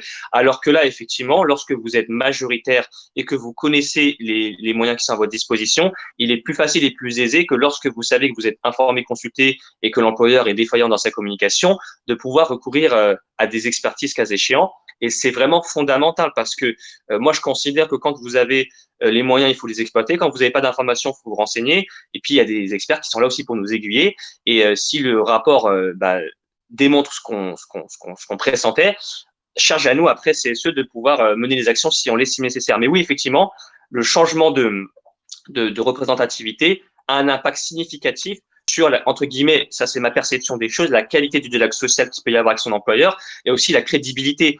Si vous avez un CSE ou une instance qui, entre guillemets, parle et dénonce mais ne fait rien, entre guillemets, pour schématiser, l'employeur va le comprendre et elle va continuer. Alors que si vous avez parfois des représentants ou des CSE qui tapent sur le coin de la table parce qu'il y a des défaillances, là, je peux vous garantir effectivement qu'on vous écoute beaucoup plus et que les résultats sont beaucoup mieux. Et c'est fondamental dans la vie, pour ma part, d'une instance représentative du personnel. Merci, nous sommes suspens sur les actions à venir. Je passe la parole à Frédéric Guyonnet. Donc, Frédéric, tu représentes le syndicat SNB CFE-CGC. Vous êtes majoritaire. Alors, pour ma part, j'entends toujours pas Rodolphe. Je ne sais pas si c'est votre cas. Je ne sais pas si. Je ne sais pas, il y a un truc qui se passe entre si on peut nos deux passer écrans. à quelqu'un, mais je suis à votre disposition s'il y a besoin. Ça a l'air d'être entre vous, mais effectivement, je pense que tout le monde entend Rodolphe et tout le monde t'entend, Anne-Somme, donc peut-être c'est juste entre vous, quoi. Je sais pas, il y a un truc. Je vais essayer de me reconnecter. Du coup, je laisse la place Rodolphe, comme ça, j'entends le reste des participants. Merci à nous sommes. Ouais. Je ne sais pas si c'est un truc, on comprendra peut-être un jour. Frédéric, donc tu représentes le SNB CFE-CGC Banque. Vous êtes premier dans le secteur bancaire. Le secteur bancaire. Qui a, au regard de sa pyramide des âges, joue beaucoup sur les départs à la retraite non remplacés. Ça se joue. Il y a beaucoup aussi de plans collectifs sous la forme du volontariat, mais il y a un mouvement de fond sur départ à la retraite non remplacés. Donc, à nouveau, on regarde la pyramide des âges. Sauf que ce que tu me disais qu'on préparait, et donc c'est destructeur d'emplois, c'est un constat que vous faites, vous, en tant que SNB. Donc, ça vous interroge en premier lieu. Mais au-delà de ça, au-delà de ce constat de la destruction d'emplois, c'est que toi, tu considères que, vous considérez que de moins en moins, les directions vont avoir la marge de manœuvre de pouvoir faire partir des gens à la retraite non remplacés parce que ça vous arrivez à l'os, pour reprendre ton expression, et que ça va être synonyme peut-être de tension et ça va changer la donne sur la façon de gérer la transformation du secteur bancaire, qui est pour le moins radical. Frédéric. Ouais, alors d'abord, bonjour à toutes et à tous. Donc, tout d'abord, je vais vous faire un petit état des lieux quand même du secteur bancaire pour mieux comprendre. Alors, le secteur, c'est 360 000 salariés, 400 000 si on prend tous ceux qui tournent autour, c'est-à-dire les sociétés financières, les conseillers financiers de la Poste, etc. Donc, on représente quand même 2% de l'emploi salarié privé en France. Nous embauchons environ 42 000 personnes par an sur ces dernières années. Il faut savoir que 95% des salariés du secteur est en CDI. Ça veut dire qu'on a très peu de marge de manœuvre sur les CDD dans le cas des réorganisations. 60% des embauches se font en CDI. Alors, aussi pour mieux comprendre, le secteur se compose de plusieurs branches professionnelles. Alors, on a l'Association française des banques, le Crédit Mutuel, les banques populaires, les caisses d'épargne et le Crédit Agricole. Alors, si je prends l'AFB, qui regroupe les banques commerciales comme la BNP, la Société Générale, le CIC et le LCL, on constate que depuis 2012, l'effectif est passé, et c'est là on va bien se rendre compte, de 280 000 salariés à 191 000 aujourd'hui. On a détruit 90 000 emplois. Alors, chez les mutualistes, qui ont un fort ancrage en zone rurale, le chiffre baisse, mais il baisse beaucoup moins vite. Alors, pourquoi cette baisse ? Les clients, d'abord, sont de plus en plus autonomes par rapport à leur banque, donc ils désertent les agences. Les outils informatiques ont également évolué et permettent aussi des réductions d'effectifs dans les sites centraux et dans les fonctions support, notamment avec la dématérialisation. Ça entraîne donc, du coup, de nombreuses restructurations et des réorganisations dans chaque banque. Alors, concernant les départs, 8,7% des CDI partent de la banque chaque année. Alors, pour rappel, là aussi, le turnover au niveau national, tout secteur confondu, il est de 16,5%, donc on est quand même en deçà. Sur les 8,7% de départ, 1 sur 5, ce sont des départs en retraite, ce que tu disais. 3 sur 5, ce sont des démissions, mais on se rend compte que dans la majorité des cas, les salariés qui démissionnent d'une banque, on les retrouve quelque temps après dans une autre banque ou dans l'assurance. Donc en fait, en gros, ils démissionnent d'une banque, on les a comptablement en démission, mais on les retrouve quand même dans le secteur. Donc on est toujours très dynamique sur l'emploi. Alors par rapport à ta question, je prends l'exemple de la fusion Société Générale et du groupe Crédit du Nord, qui va mécaniquement détruire de l'emploi dans ce groupe. Alors juste après l'annonce de la restructuration, nous avons le Crédit Mutuel qui a annoncé qu'il pouvait recueillir certains salariés de la Société Générale ou du Crédit Nord pour les embaucher. Ils ont ajouté qu'eux garderaient un maillage du territoire important et qu'ils ouvriront même de nouveaux points de vente. Donc, si on raisonne en macro, au niveau du secteur, les différentes stratégies des banques peuvent se compléter, se compenser. Par contre, évidemment, si on se positionne au niveau d'une banque ou d'un groupe, le constat est un peu différent. Alors, avec une baisse des effectifs, il reste, ce qui a déjà été dit, une charge de travail qui est répartie sur ceux qui restent. Et donc, si des évolutions technologiques vont moins vite que la diminution d'effectifs, on se retrouve avec des salariés qui ont une charge de travail qui augmente considérablement. Du coup, on se retrouve face à des collaborateurs qui sont dans l'adversité constante, avec des surcharges de travail compliquées à gérer. Et puis, quand je dis que les clients désertent de plus en plus les agences, en même temps, ils utilisent beaucoup plus le téléphone, le mail, les chats. Du coup, on a une augmentation des salariés en inaptitude, des démissions, des abandons de poste dans tout le secteur. Donc, le SNB, nous, on a lancé une grande enquête sur les risques psychosociaux, comme nous le faisons régulièrement, et on est en cours de dépouillement, et on s'attend à des chiffres qui se dégradent. Alors, une chose encore, concernant le télétravail, par exemple, qui est normalement une opportunité. On s'est rendu compte que dans notre secteur, il pouvait devenir un danger. Je m'explique. Alors, on a une banque, Natixis, qui s'est rendu compte que certaines tâches étaient réalisables à distance. Donc, ils ont été au bout du processus et ils ont délocalisé des activités à Porto, au Portugal, parce qu'ils se sont dit, tiens, on est capable de faire des tâches à domicile à Paris, on peut peut-être les faire aussi dans un autre pays. Et ce genre de pratique, nous, ça nous inquiète. Et ça nous inquiète vraiment. Donc, tu vois, nous avons plusieurs sources de tension à venir sur les départs, que ce soit les départs individuels, non remplacés, les destructions d'emplois en France ou les restructurations collectives. Le micro, Rodolphe.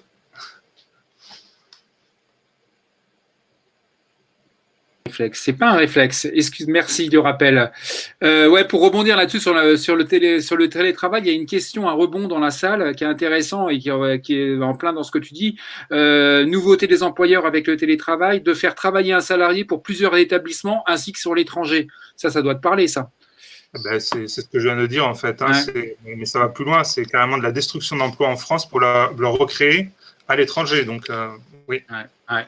Claire, quand on a préparé l'entretien, on parlait de donc effectivement les départs non remplacés, et tu me disais dans l'absolu, il faudrait cartographier les transferts de charges de travail liés à chaque départ. Ça confine, dans quelle mesure ça confine à de la science-fiction, et d'autant plus que en fait, il y a une grande polyvalence qui s'est développée dans les banques, et tu me dis que la notion de charge de travail de l'analyse, elle est super compliquée. Et que quelque part, dans quelle mesure, quelle est la faisabilité d'analyser pour vous, en tant qu'élu, les transferts de charges de travail? Parce que là aussi, tu me disais, vous êtes consulté régulièrement en CSE sur les réorganisations de services, mais par contre, vous êtes incapable de faire la corrélation avec les emplois. C'est bien ça, hein? Oui, c'est ça. En fait, chaque métier a différentes activités et on parle pas de métier, on parle d'activités qui sont transformable par du numérique, par ce genre de choses. Donc c'est compliqué si on raisonne en métier de voir quels métiers demain vont disparaître. Et donc on fonctionne plutôt en activité. Donc un métier, plusieurs activités. Donc c'est plutôt des activités qui disparaissent, d'autres qui se recréent. Et donc difficile à cartographier effectivement. Entendu. Parfait. Ben, merci Frédéric. Et n'hésite pas, on aura de toute façon un tour de table. Alors, le temps passe moi, je vous propose de rajouter, si vous êtes OK, un petit quart d'heure. On est parti sur 10h30, mais si on peut déborder jusqu'à 10h45, si c'est OK pour tout le monde, au moins dans les intervenants et intervenantes. Et ça nous permettra d'avoir... Ouais, OK, super. D'avoir un petit quart d'heure de plus. Et j'espère que dans la salle, que c'est OK pour vous aussi. Et donc, ça nous permettra d'aller plus loin sur un peu les rebonds, etc. Donc, parole à Annie Jolivet. Donc, Annie, bonjour.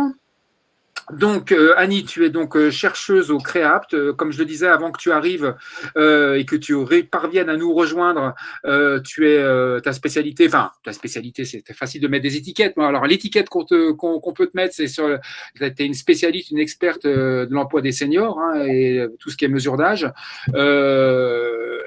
Par rapport à tout ce que tu as pu entendre là, et notamment à l'intervention de Frédéric, quand on préparait l'entretien, tu me disais que, et je trouve que c'est un angle vraiment intéressant, c'est que le côté, ces départs au fil de l'eau, jour le jour, départs individuels, masquent pour autant des restructurations, des changements structurels. Et ça les masque. Et qu'est-ce que ça induit pour toi, ça, ce fait de masquer ces changements à l'œuvre? C'est le propos que donnait Frédéric Guyonnet, c'est-à-dire qu'en fait, quand on a des... Alors, je pense que la question d'avoir des départs au fil de l'eau, ça se pose en partie... c'est en particulier difficile pour des entreprises, des activités qui ont l'habitude de faire de la rotation. Ça peut être le cas si on emploie des CDD de façon un peu régulière, ou si la rotation est une habitude entre guillemets, soit parce que les salariés ne restent pas, ce qui peut interroger sur leurs conditions de travail et l'intérêt de leur travail, soit parce que l'entreprise utilise en fait des contrats plutôt de court terme et du coup, ça alimente ces départs réguliers. Donc, quand on est confronté à ça, c'est évidemment difficile de savoir si le flot de ces départs réguliers, habituels, dépasse à un moment donné le seuil de ce qui serait entre guillemets normal, et à quel moment on bascule vers le moment où on touche aux activités elles-mêmes, où en fait on fait de la réorganisation ou de la restructuration, mais sans le dire. Ça pose la question du dialogue social. On n'est pas, en tant qu'employeur, on n'a pas forcément envie d'annoncer au CSE qu'on est en train en fait de commencer à reconfigurer les activités. Et ces départs naturels via la fin des contrats de courte durée, évidemment, c'est une opportunité pour diminuer les effectifs sans que ça se voit trop et sans avoir besoin d'en discuter. Je voulais juste revenir peut-être sur moi, il y a deux questions qui m'ont attiré l'œil. Il y en a une sur l'idée du décalage entre de la flexibilité accrue et de la sécurité plus faible finalement. Je voulais rappeler que l'idée qu'il y avait derrière les ordonnances Macron, c'était un peu de fonctionner avec un modèle un peu à la danoise, où on avait une flexibilité accrue et un soutien, une sécurisation des trajectoires via de la formation et du soutien en revenus, des allocations de chômage, etc. Mais tout ça marchait bien aussi dans le cas suédois, dans le cas danois, parce qu'on avait des créations d'emplois, on avait de la croissance. Et donc le troisième, ce qu'on voit jamais c'est en fait un triptyque, c'est-à-dire en fait on a une sécurisation pendant les périodes où on est plus en emploi, on est sur le marché du travail.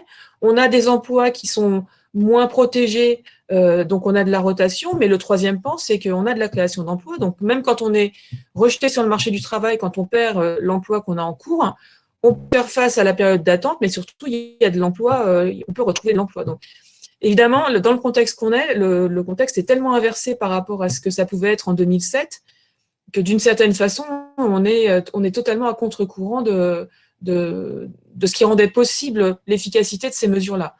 Donc c'est un peu normal c'est un peu normal, je dis ça comme ça, c'était un peu inévitable que la question de la sécurité et du soutien flanche.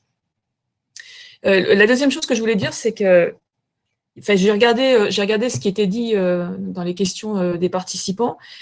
Il y a une vraie interrogation sur la façon dont on peut recueillir et partager des informations sur ce qui se passe.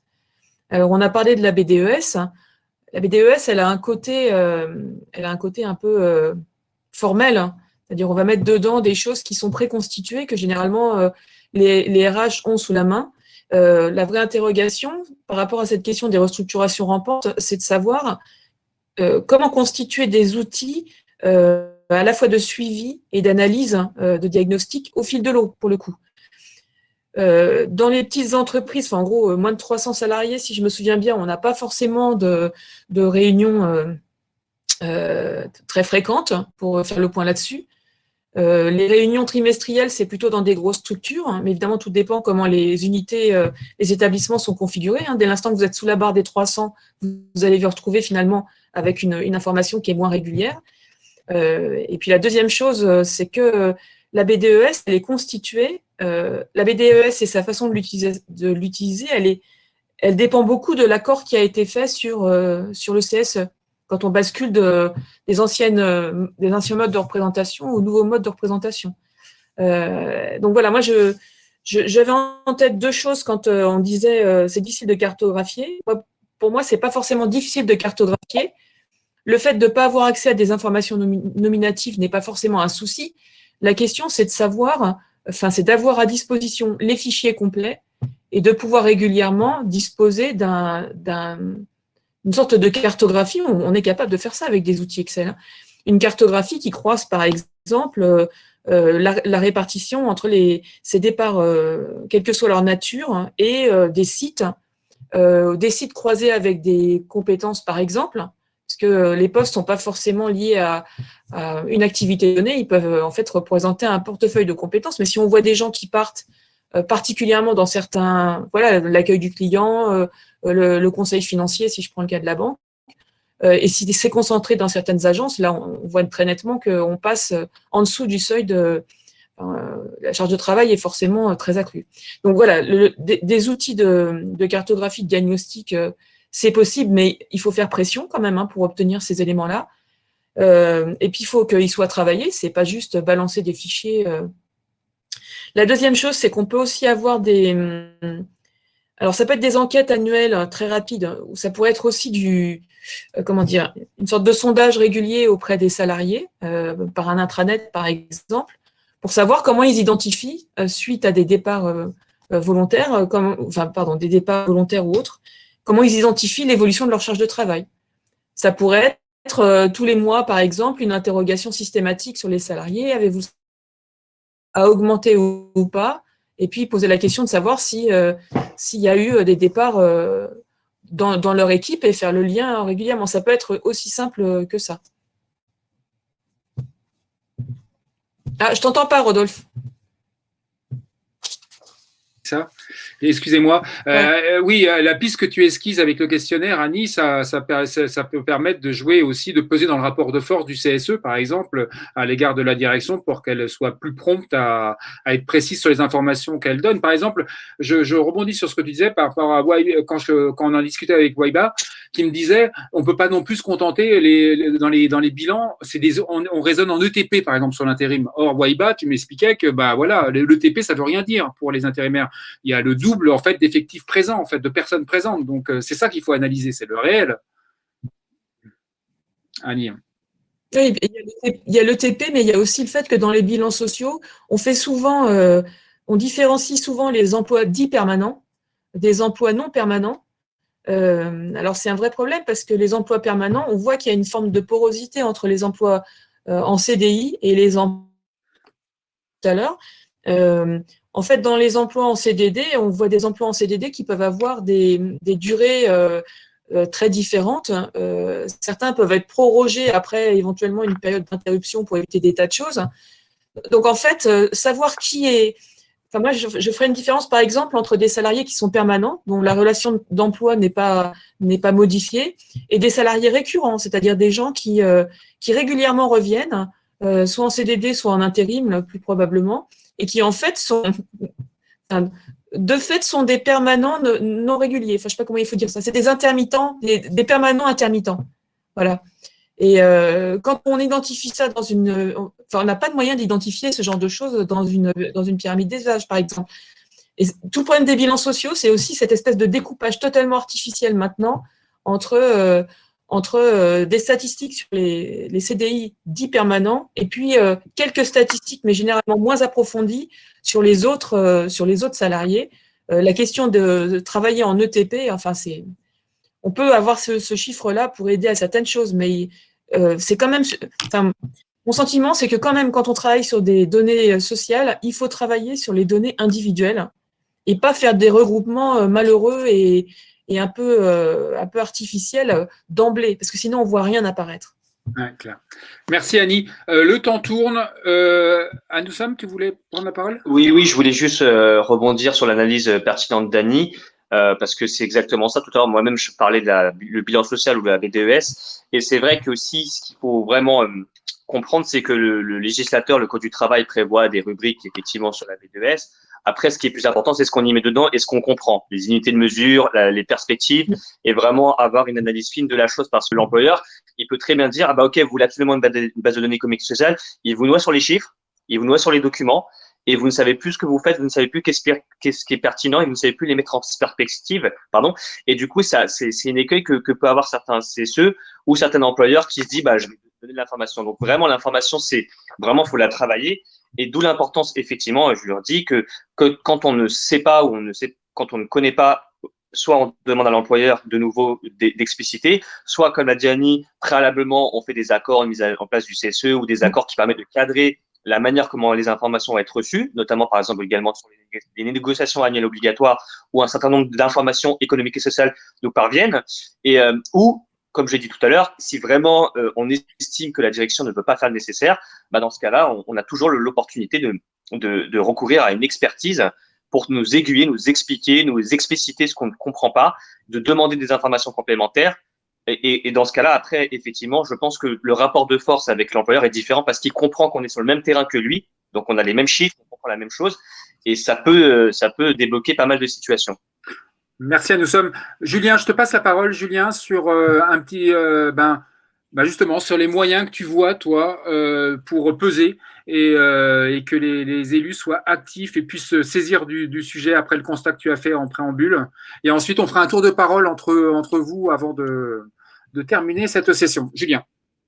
Alors, effectivement, c'est ce qui a indiqué effectivement Annie ou nous sommes, même c'est vrai que sur cette question notamment de l'accès à l'information, c'est essentiel, hein, c'est quand même j'ai envie de dire un préalable effectivement ensuite pour pouvoir envisager peut-être une réaction et pouvoir aller plus loin ou peut-être contrecarrer certaines actions.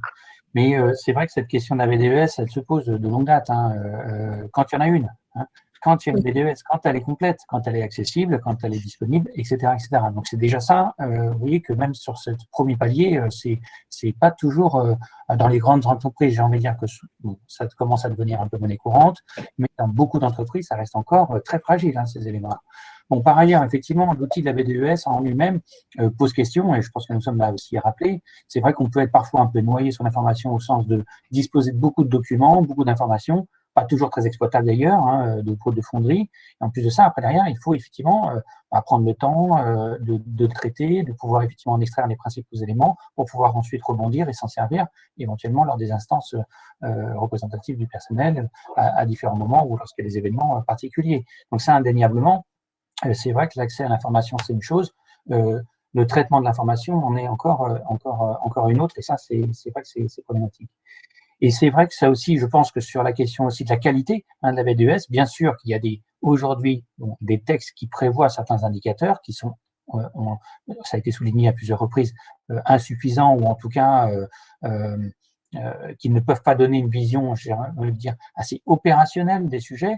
Donc la BDES, c'est ce qu'on dit d'ailleurs pour un peu l'ensemble du Code du travail. Le Code du travail, c'est pas un plafond à atteindre, hein, c'est un plancher. auquel on démarre. Donc, on ne peut, entre guillemets, envisager que de l'améliorer ensuite.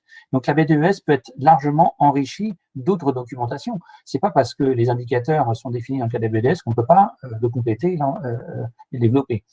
Et c'est vrai qu'on peut le regretter d'ailleurs, mais dans le cadre des accords de mise en place des CSE, lorsqu'il y a eu la bascule du CE au CSE, les accords qui comportaient des dispositions autour de cet enrichissement de la BDES, je pense qu'on peut les compter sur le doigt d'une main. Il y en a très peu. Donc peut-être que c'est une pratique qui reviendra dans le cadre de renouvellement de CSE, mais c'est vrai que c'est un point aujourd'hui qui est délicat. Anne-Somme, tu veux réagir? Non, oui, très très rapidement, c'est pour amender ce que tu dis, Julien. Je donne un exemple concret pour que l'on comprenne. C'est un plancher, c'est exactement ça. On part de la base du code du travail.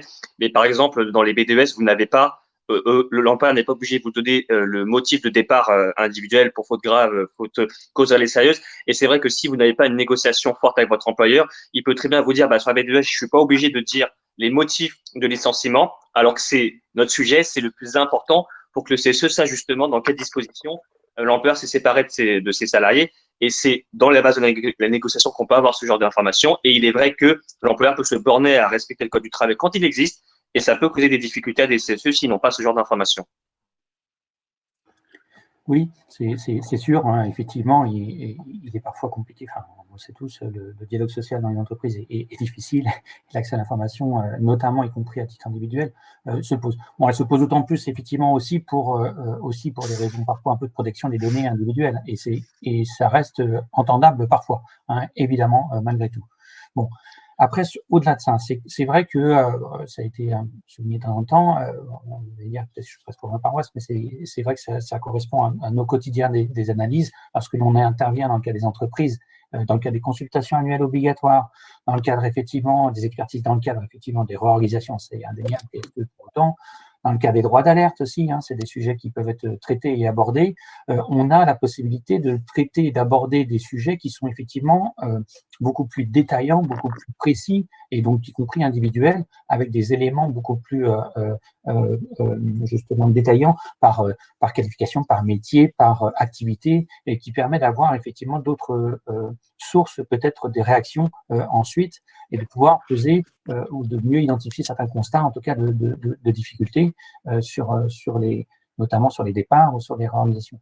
Alors c'est indéniable que ça suppose de pouvoir oui aussi franchir le cap d'avoir recours à l'expert. C'est pas toujours très évident, on le sait, dans les entreprises, c'est pas toujours très bien vécu par les directions d'entreprise, loin de là.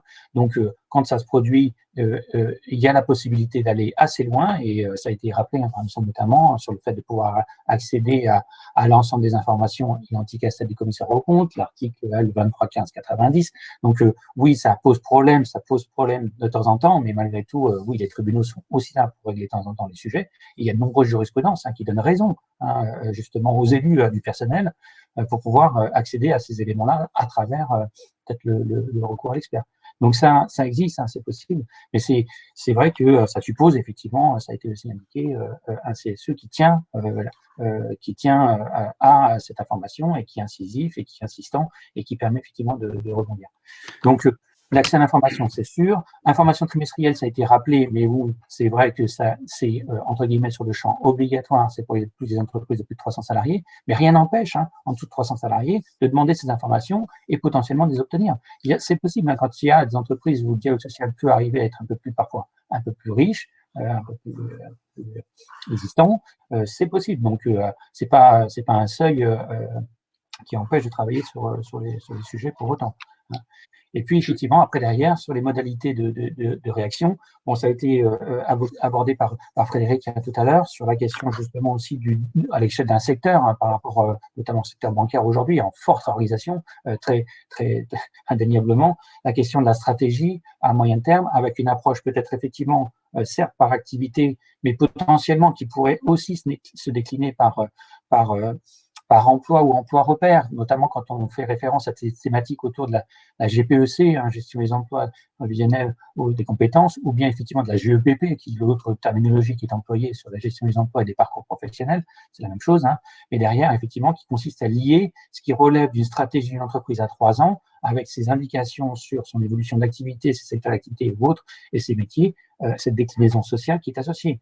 Et la déclinaison sociale, je rebondis un petit peu, cette déclinaison sociale dans le cadre des orientations stratégiques, elle est traitée certes sous l'angle notamment des emplois internes, CDI, au sens du devenir et des évolutions des métiers qu'il peut y avoir, avec une incidence sur la formation professionnelle, mais également les indications qu'on pourrait avoir sur les emplois qu'on considère comme externes, avec le recours à l'intérim notamment, ou les sous-traitants, ou effectivement toutes les recours à des prestations externes. Donc ça, c'est des éléments qui doivent et qui peuvent être travaillés dans le cadre de ces accords de GPEC ou GEPP. Mais je suis d'accord que ça reste compliqué.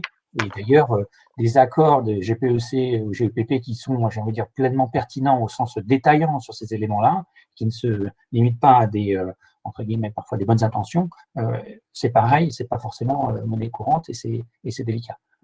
Pour un exercice qui est d'ailleurs d'autant plus dur en période de crise, parce que l'aspect projection à 3 ans, aujourd'hui, n'est pas toujours très évident, même s'il y a des éléments, si on rejoint le secteur bancaire, qui sont structurels et qui ne date pas de la crise aujourd'hui économique sanitaire, les éléments complémentaires. Julien, je me permets de rebondir à ce que tu disais, les élus doivent être insistants, et la preuve en est avec l'exemple des 10 départs dans le mois qui doivent être justifiés, et tu me disais, oui, sauf que la direction est dans son jeu de dire, ok, les gens sont partis, mais rien ne dit qu'on les remplacera pas dans 3 mois, dans 4 mois, et ça, le temps traîne, et donc, pour le coup, là, les élus, s'ils sont pas insistants, ils lâchent l'affaire, et on reste sur le collectif, et on laisse passer. C'est vrai, alors c'est vrai que ça a été rappelé par nous notamment sur le fait qu'effectivement il y a bien un code du travail qui prévoit qu'à partir du moment où on a 10 départs non remplacés sur 30 jours, on doit pouvoir effectivement demander la mise en place d'une procédure collective, donc un PSE en l'état. Même si les gens sont partis, il n'y a peut-être pas de conséquences sociales puisque les gens sont partis, ou alors on fait en sorte de pouvoir les requalifier le PSE, et dans ce cas-là, on peut effectivement envisager qu'ils puissent être re-questionner sur l'indemnisation. Souvent, ça se résume plutôt effectivement en termes de réparation que malheureusement effectivement en termes de prévention. La réintégration est très rare par rapport à cette thématique. Oui. Excuse-moi, nous sommes le temps tourne. Je suis désolé, bon. Mais on pourrait. Mais Julien, continue. Je passe mon temps, il n'y a aucun problème. C'est que ce soit interactif aussi. Non, mais je finis sur ce sujet-là. C'est vrai que sur cette question des PSE, elle reste problématique, notamment par rapport à cette question des 10 en 30 jours. C'est sur la question d'un moment ou un autre, à quel moment un emploi est considéré comme supprimé. Et souvent, effectivement, dans le cas des CSE, les discussions avec l'employeur tournent autour de, certes, il y a eu un départ en retraite, une démission, pour X motifs, un licenciement individuel aussi, éventuellement, bref, tous les motifs qui peuvent prévaloir pour les départs individuels. La question, c'est son remplacement. À quel moment est-il remplacé, poste pour poste? Est-ce qu'effectivement, c'est sur une réallocation effectivement pour partie d'activité qui va conduire à faire en sorte que c'est peut-être plus un poste entier ou un demi-poste, etc., qui conduit à faire en sorte que l'employeur, en fait, dans un certain nombre de situations, je ne dis pas que c'est systématique, mais dans un certain nombre de situations, se retrouve un peu à reporter en fait finalement la clarification de comment est traité le remplacement quand il a lieu des départs. Et c'est vrai que cette question du dépassement des 30 jours dans les 10 se pose. Je laisse la parole. Non, on va faire un tour de parole. Je te laisse. On va faire un tour de parole pour terminer, parce que de toute façon, on arrive à la fin. Donc, on fera le tour de parole. Et il y avait un autre point que tu avais souligné, c'est tu dis que tu expliques que tu considères que les élus doivent jouer sur les risques, les conditions, la santé au travail, les incidences sur la santé au travail. Et tu m'expliquais l'injonction contradictoire qu'il y avait pour l'encadrement. C'est-à-dire l'encadrement qui, d'un côté, voit ses équipes, l'effectif diminuer et qui ne peut pas recruter et qui voit la pression sur ses effectifs, la complexité qu'il y a pour l'encadrement avec cette injonction contradictoire. Oui, parfois il y a ces phénomènes qui peuvent s'observer effectivement pour des managers qui perçoivent et qui sentent qu'effectivement il y a une insuffisance de ressources internes avec la difficulté de remplacer les départs qui sont intervenus et malgré tout effectivement une directive de la direction générale de bloquer potentiellement les recrutements. Donc on a ces échelons intermédiaires qui parfois souffrent un peu du constat de ces situations.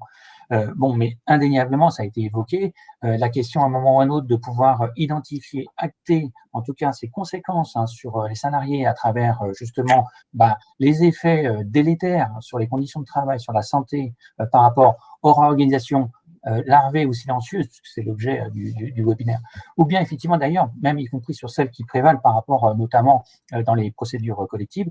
Et je rappellerai un sujet. Vous voyez qu'aujourd'hui, par exemple, depuis l'été dernier, depuis effectivement une décision notamment qui a tranché le tribunal du conflit, la question de la santé, la sécurité et les conditions de travail est maintenant effectivement dévolue au direct dans le cadre de l'analyse des PSE en tant que tel, au sens strict du terme. C'est-à-dire que c'est une dimension qui doit pouvoir donner lieu à homologation, validation d'un cadre d'un PSE en l'état.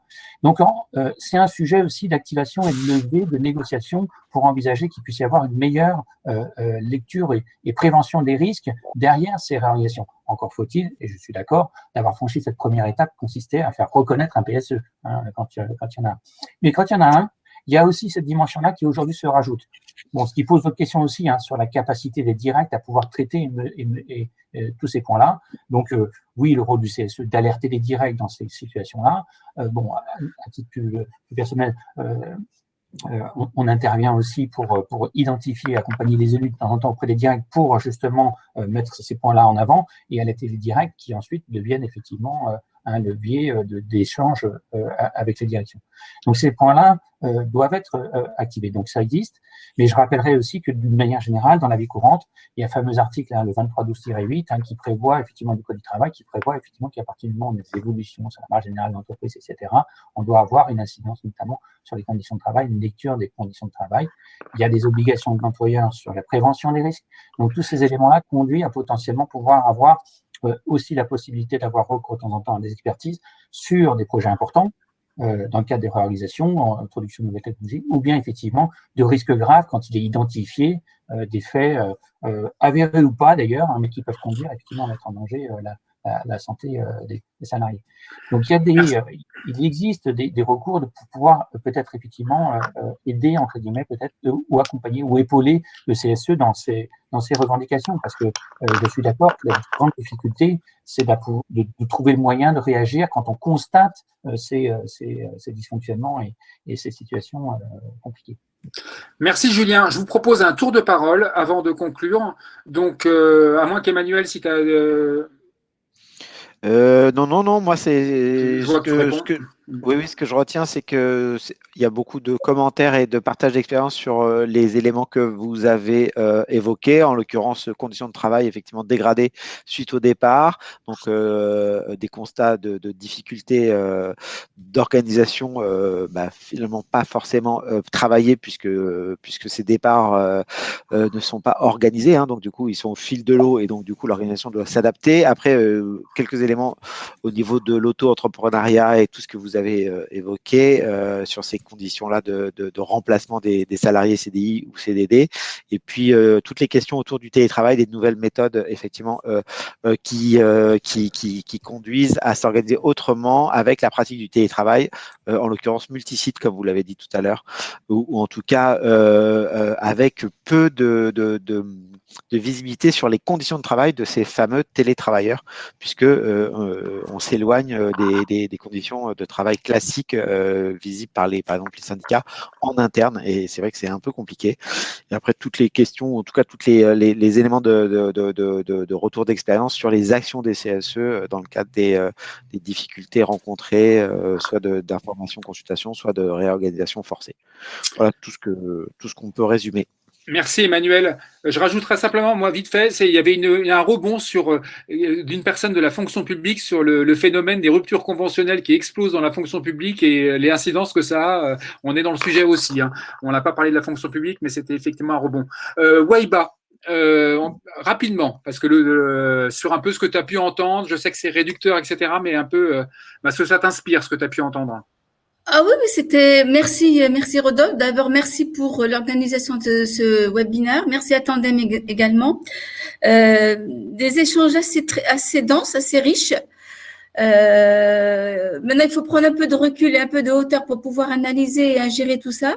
Mais tout ce qui a été dit, on le vit au quotidien. Les organisations syndicales sont sur le terrain et le vivent au quotidien.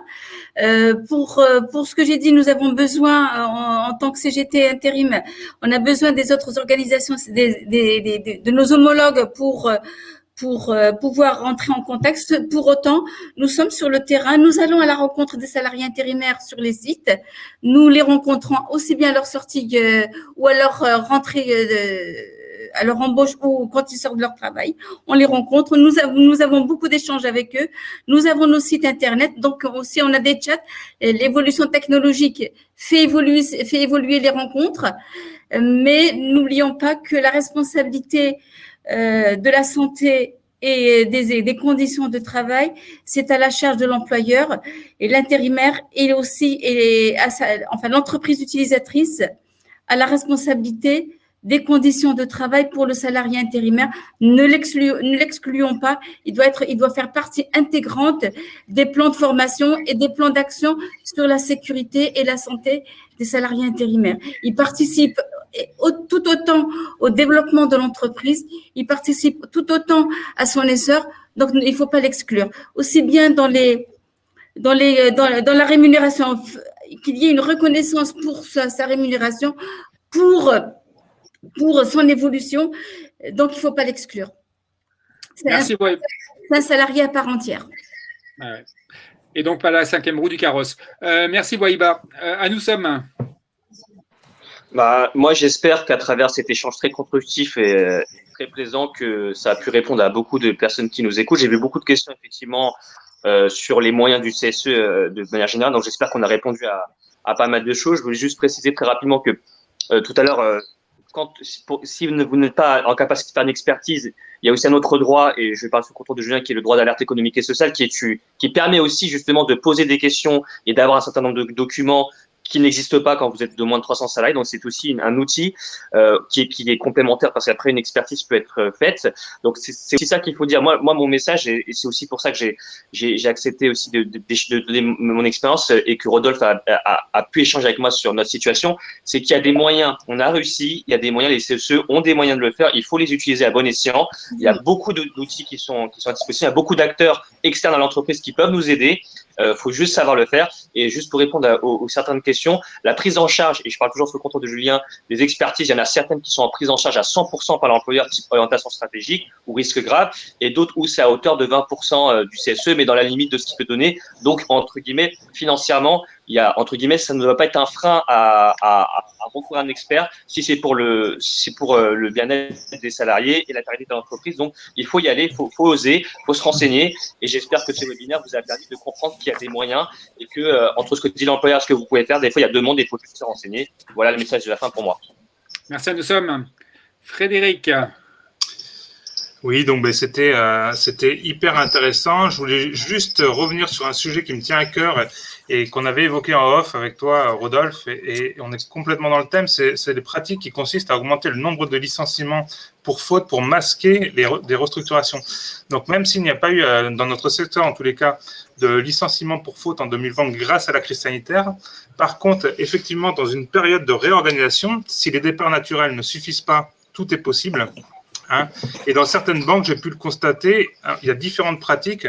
On modifie par exemple le règlement intérieur de l'entreprise et on prend les salariés en faute. On va intensifier les contrôles sur la gestion de clientèle et vu le nombre de documents qu'on manipule et vu le nombre de contrats qu'on saisit, il est toujours facile de trouver des anomalies et cela vient améliorer du coup le taux de départ. Alors pour le moment, c'est des pratiques qui restent quand même exceptionnelles et je dis bien pour le moment. Et du coup, effectivement, il est très compliqué dans des cas comme ça de faire le distinguo entre une réorganisation voulue et ces licenciements qui permettent d'atteindre un objectif de gain de personnel. Alors par contre, le SNB est le syndicat le plus puissant du secteur bancaire et je peux te dire que quand on constate ce genre d'anomalie, ça ne se passe pas très bien pour les dirigeants. Voilà. Pour information, Frédéric, sache que chez BNP Paribas, il y a une directrice des ressources humaines qui a appris par inadvertance qu'elle était sur une liste. Hein. Voilà, merci Frédéric. Annie Jolivet. Rapidement. Je veux juste insister sur le fait que travailler des données complètes sur des fichiers, c'est pas un travail qui s'improvise au moment où les problèmes surviennent. Donc, ça doit faire partie en fait d'un travail régulier d'autant que ça peut améliorer un peu les passages d'informations entre la direction et les syndicats. Et puis finalement, tout le monde gagne à avoir un regard plus riche sur un diagnostic apporté à partir des données existantes. Et la deuxième chose que je voulais dire, c'est on a parlé des départs, le fameux seuil à 10, le fait que les motifs ne soient pas indiqués. Alors moi, par rapport à mon expérience dans la fonction publique, je dirais que moi, je suis pour un comptage au fil de l'eau de tous les départs. Charge à la direction d'expliquer la nature de ces départs, mais pour moi, le comptage est utile tant ça permet de suivre les recrutements qui sont faits. Est-ce qu'ils sont faits dans le même nombre? Est-ce qu'ils sont faits sur les mêmes compétences? À la fois, ça permettrait de suivre la nature des recrutements, la façon dont ils se positionnent sur les différents postes encore disponibles et peut-être, du coup, en voyant le décalage entre les départs et les nouveaux recrutements, d'avoir des indices qu'une restructuration, une réorganisation est en place à bas bruit. Donc moi, je plaide pour un indicateur comme ça au fil de l'eau qui soit du coup totalement accessible à tout moment du temps. Voilà, une sorte de comptage tous les jours. Merci. Merci Annie. Wahiba, je te laisse quand même parce que tu l'as mis dans le chat, mais je te laisse le dire quand même parce que ce serait demander l'activation. Je te laisse le dire. Vas-y, toi. Mince.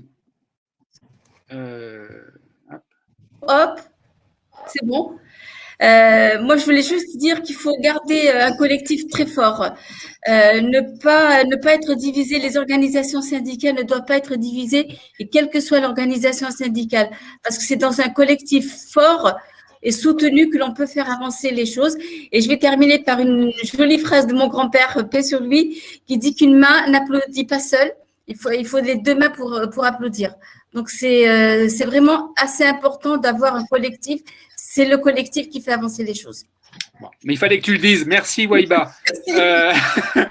Julien, je te laisse vraiment la conclusion. Et merci à vous tous. En conclusion, moi, je serai bref parce que je pense qu'il y a beaucoup de choses qui ont été dites et parfaitement rappelées par tout le monde. Hein.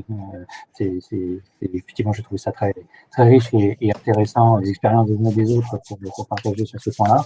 Mais je rejoindrai effectivement quand même ce caractère un petit peu optimiste, hein, si on peut essayer, malgré tout, dans ce contexte très difficile. Je veux dire, d'autant plus dans le cadre de cette crise actuelle, qui d'ailleurs n'est pas loin d'être terminée.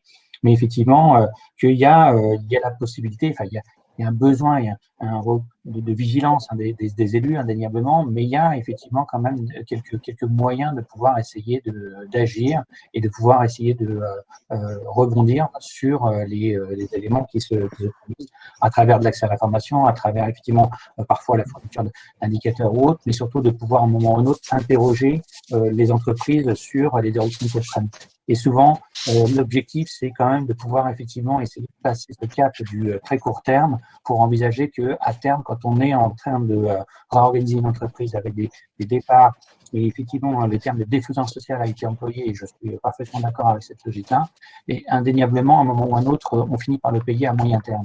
Hein, et ça, c'est une logique aussi pour les entreprises. Il a été rappelé que certains mécanismes, malheureusement, dispositifs légaux qui ont été mis en place dans le cadre des ordonnances Macron avaient vocation effectivement à traiter les sujets dans une optique, et je suis d'accord, notamment un peu d'optique de recherche, de croissance et de développement avec une perspective potentielle de Pôle emploi, hein, ce qui avait été pour partie évoqué par Macron à l'époque. Donc, quand la situation n'est pas de cet ordre-là, et elle ne l'est pas régulièrement, effectivement, ces dispositifs sont défavorables. Malgré tout, voilà, il y a la possibilité quand même de pouvoir réagir et rebondir à travers des demandes d'information, d'être incisif, et je suis également d'accord sur la nécessité d'avoir des collectifs forts pour pouvoir effectivement faire bloc parfois face à une direction, ou en tout cas pour emmener une direction sur un autre terrain qu'elle ne le souhaitait, et puis effectivement d'envisager d'avoir de temps en temps d'autres cours annexes, que ce soit à travers des expertises ou autres, pour pouvoir accompagner finalement ces actions du CSE et des élus. Voilà. Écoute, merci Julien, merci à votre participation active dans le chat et dans les questions. Merci donc à Tandem Expertise, merci Emmanuel pour la co-animation, d'avoir fait remonter les remontées du chat, et merci à vous quatre pour vos interventions et vos partages respectifs. Compte rendu à suivre, vous recevrez avec les coordonnées des uns, des unes et des autres. Et prochain live sur le dialogue social dans les TPE, rien à voir, mais à l'occasion des élections professionnelles, c'est un sujet super intéressant. Donc voilà, on va faire 2 lives successifs sur le dialogue social dans les TPE et comment les syndicats y sont. Voilà, on en parlera. Écoutez, bonne journée à vous, bon week-end et merci à vous tous et à bientôt. Bonne journée à toutes et à tous et merci de nous avoir écoutés. Merci, bonne journée. Bonne journée. Au revoir. Merci à Merci tous. à toi, Rodolphe. Bon courage à tous. Merci bien et bon week-end.